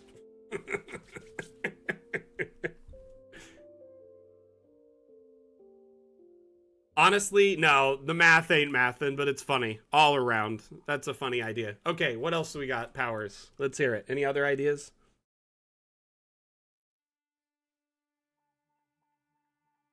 I really like this entryway. Great use of the stone paths, too. Let's drop a token. Off the map.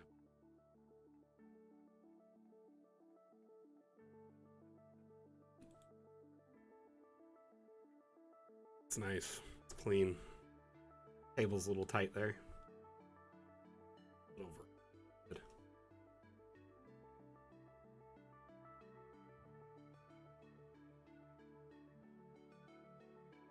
Make anyone smile, but your zipper's always open.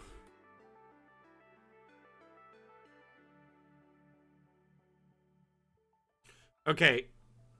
You can make anyone smile, but every time you do, they also... Oh, no. I don't know. I just drew a blank. Never mind.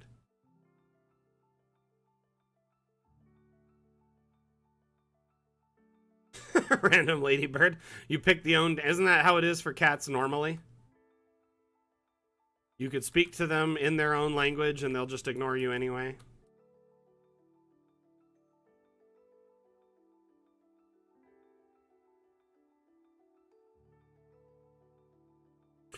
What's that joke? It's like, you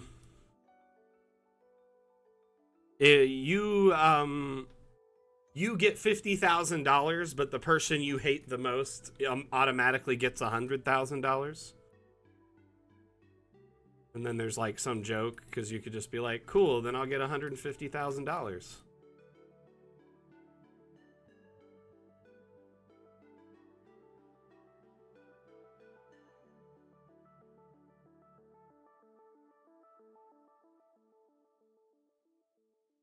I like this. Clean.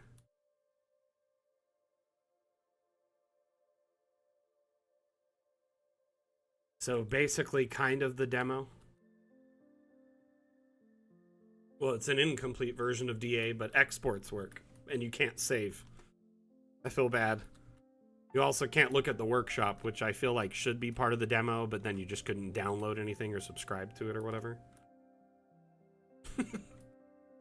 Or you could subscribe to it, but it doesn't come up into your library or it's grayed out until you have the full version.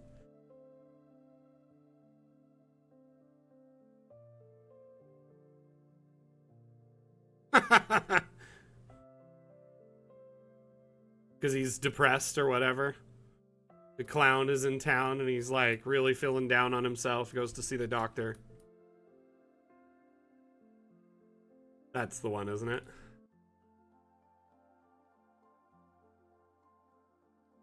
That's a good question, Big Hugs. Let's find out. 30 by 27. This one's not bad.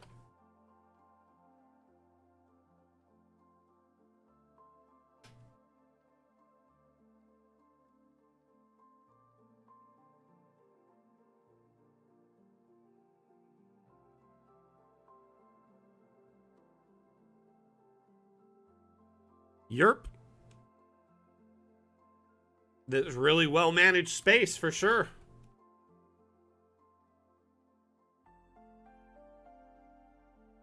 One thing I'm not a big fan of in the build is the 5-foot hallways.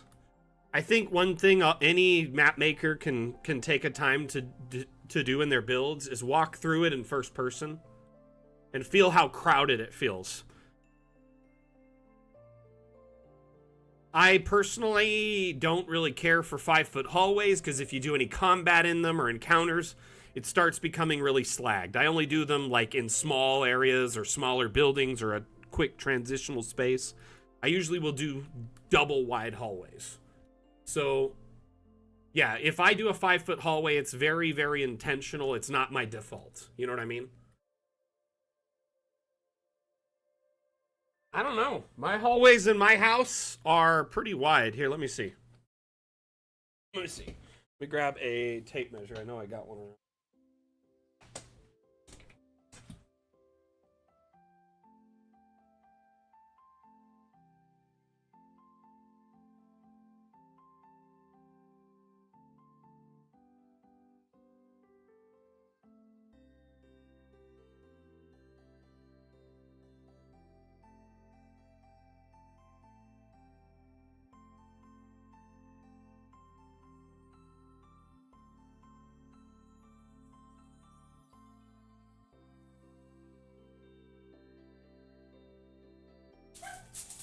Okay, so my hallway in my upstairs hall has two widths. There's one width that's like 8 feet and another that's 4. So it transitions between those two spaces.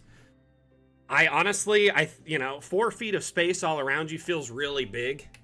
Or like, you're in a 4 foot space. It does feel big in the real world, but when you think of the mechanics and the gameplay of D&D, it feels rather small at the end of the day. But I do agree with you, Sack, that it's kind of weird how it feels when reality a person wouldn't take up every inch of that space. But we do have to kind of just, work with what we have. And as I was saying before, I definitely love to investigate buildings to see if you can transition between areas smoothly, if it feels like your player could fit there and navigate it. That's all.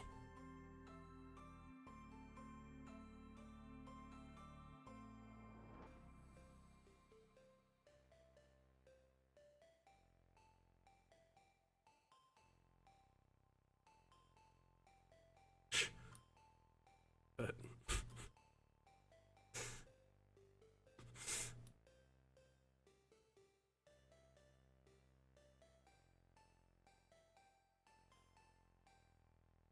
whoa, that giant token feels so small now.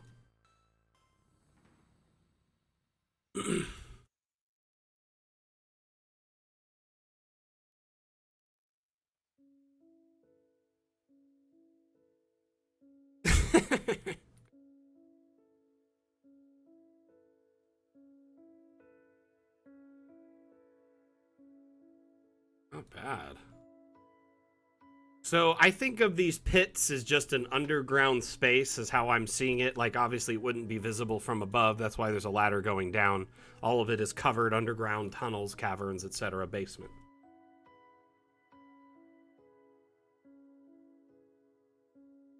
Oh, y'all are at the wrong house. I don't got a crawl space. Crawl space in Nevada? What do you think this is? If I had a crawl space, it'd be a bunker.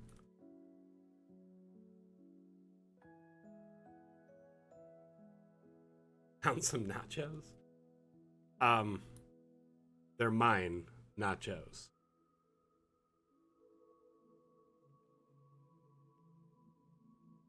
Ba-dum-ts.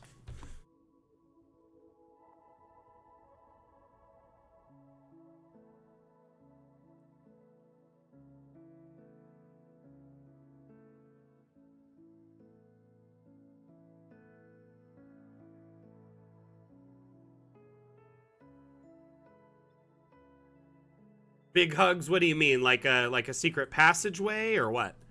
Or like, do you mean like hiding items in general? I mean, remember, Dungeon Alchemist is the vessel for your storytelling. It is a map-making tool and an immersion utility. So you can use those two things in tandem to help better immerse your players and provide opportunities for them to find secrets, right? So in this map, everything underground is probably a bad idea, having it on the surface level where you can see. It would probably be best to represent this underground space in a separate map, like a whole other scene altogether. But if they found the secret entrance, then they could go to said scene Does that make sense? So separating secret areas in a new scene is one way. Giving context clues that they would trigger them to want to do like an investigation or a perception check. Whether it's like effects, you know, maybe you could have a little bit of effect in a corner somewhere and it's like, why is there some here? Makes no sense. Oh, it's because maybe there's a secret passage there.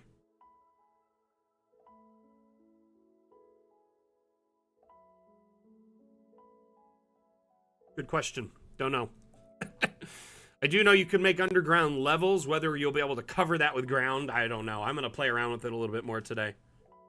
Yeah, if we could shape the terrain over a building, I mean, we'll have pretty much infinite possibilities. That gets you right into...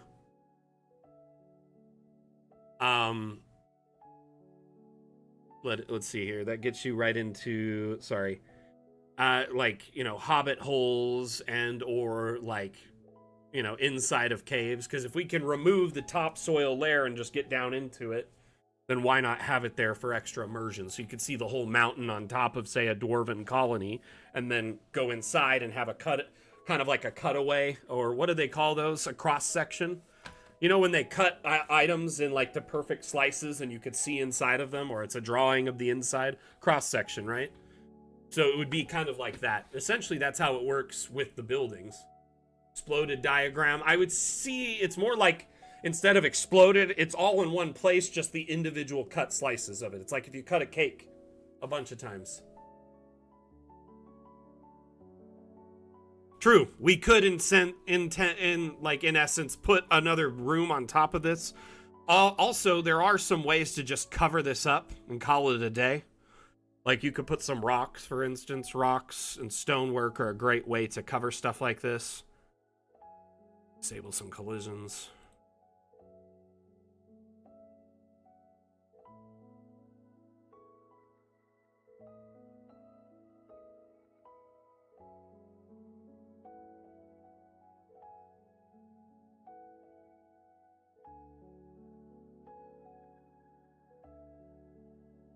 This is just a really, really scuffed, quick job. I'm just showing you the possibility. But you could cover this with planks. I mean, an abstract object that looks like grass. You can do all sorts of stuff. I think the nice thing about this all being in one map is the players likely wouldn't see this if they're inside of the building. However, if they were over here, they definitely would notice something's up because it'd be all walled off and blocked to their vision. You would need something on top of it to a degree.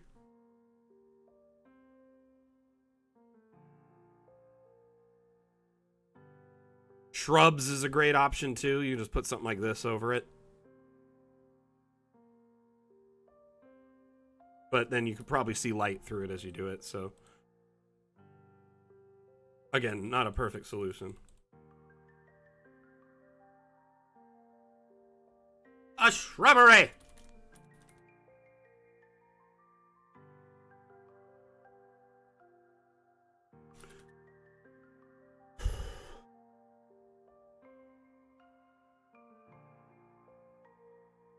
All right, everyone. Hey, see you later, Troutfoot. You have a good day. Thank you, everyone, for being here. It is time to wrap it up, I'm afraid. What about, like, Fog of War? Alex? Yeah, Fog of War is on its way. But it would be after we leave early access. The devs have said they want to add things like Fog of War after we have delivered on all our current stretch goals and roadmap goals. There are some like VTT Lite features they'd like to add at some point because there is an entire subset of our community who plays TV tabletop mode and uses Dungeon Alchemist almost exclusively for that. As you can see here, we have, you know, a token. You can move said token. So a lot of people will play in person on a TV tabletop or a projector tabletop or something with tokens on top of the, you know, display or in like a digital format like this. With time, we plan to, you know, offer something like that. But remember, you can always export your maps to like virtual tabletop, say like Foundry, and then you can do Fog of War there, which is a little bit easier to do in my opinion. Now there is in here some black smoke that can kind of act as a limited fog of war. It like really covers up a lot of stuff, but it is very burdensome on your computer. It's an effect. So with time, it will kind of, you know, I'm already getting frame rate drops and stuff like that. It'll start really, really causing problems. See you later, big hugs. All right, everyone. Thank you so much for being here. Had a lot of fun hanging out on the damn stream. Again, my name is Mac, the community manager for Dungeon Alchemist. Dungeon Alchemist is a procedural generation map maker available on Steam. We offer a free demo that allows you to try before you buy. It's a modest 7 gigs, last I checked. You know, install it, see how it runs on your computer. If you like it, you can purchase it or wishlist it, and you're good to go. We offer several streams per week for your convenience, so you can pop in and, you know, ask questions, get information, see teasers and upcoming stuff with our next updates. So our next stream will be Monday, which is a multi-stream just like today. So whatever platform you caught us on today, you can catch us on Monday. The stream starts at 9 a.m. Pacific, 12 p.m. Eastern, and 5 p.m. UTC. That stream runs roughly 2.5 hours. And during that stream, we'll be building a map live. I've been building an ancient cemetery live on stream for people to kind of watch and learn. It's quite a large map. It's 82 by 82 so far. Could get larger than that.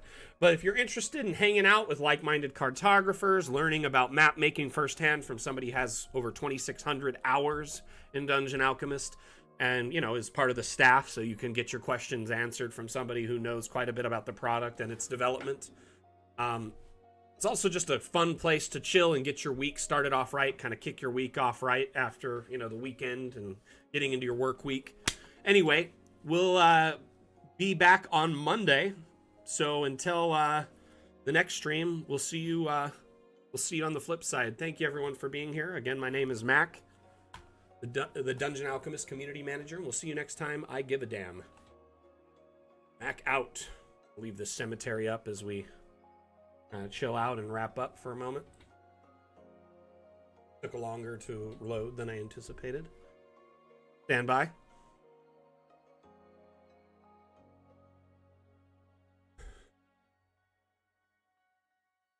But here is a big kind of cemetery thing that we've been working on. We've got a big cathedral with a bell tower and a massive garden complex you can walk through. Lots of TikTok hearts today. Very cool. Thank you so much, TikTok, for all the loves. Appreciate you. We worked on this little roadway here last week. I think we're going to do some plots in here this next Monday, and then start working into more plots this way. So there'll be a lot of like graves being added soon, and also a caretaker property with like a cottage, a garden, and a big shed and stuff like that. More road going that way. So stay tuned if you're interested in learning how to build a map, kind of learning tips and tricks for working around different problems you might run into in your various mapping endeavors. Thank you so much for being here. Again, my name is Mac, the community manager. We'll see you next time. I give a damn. Back out. Bye.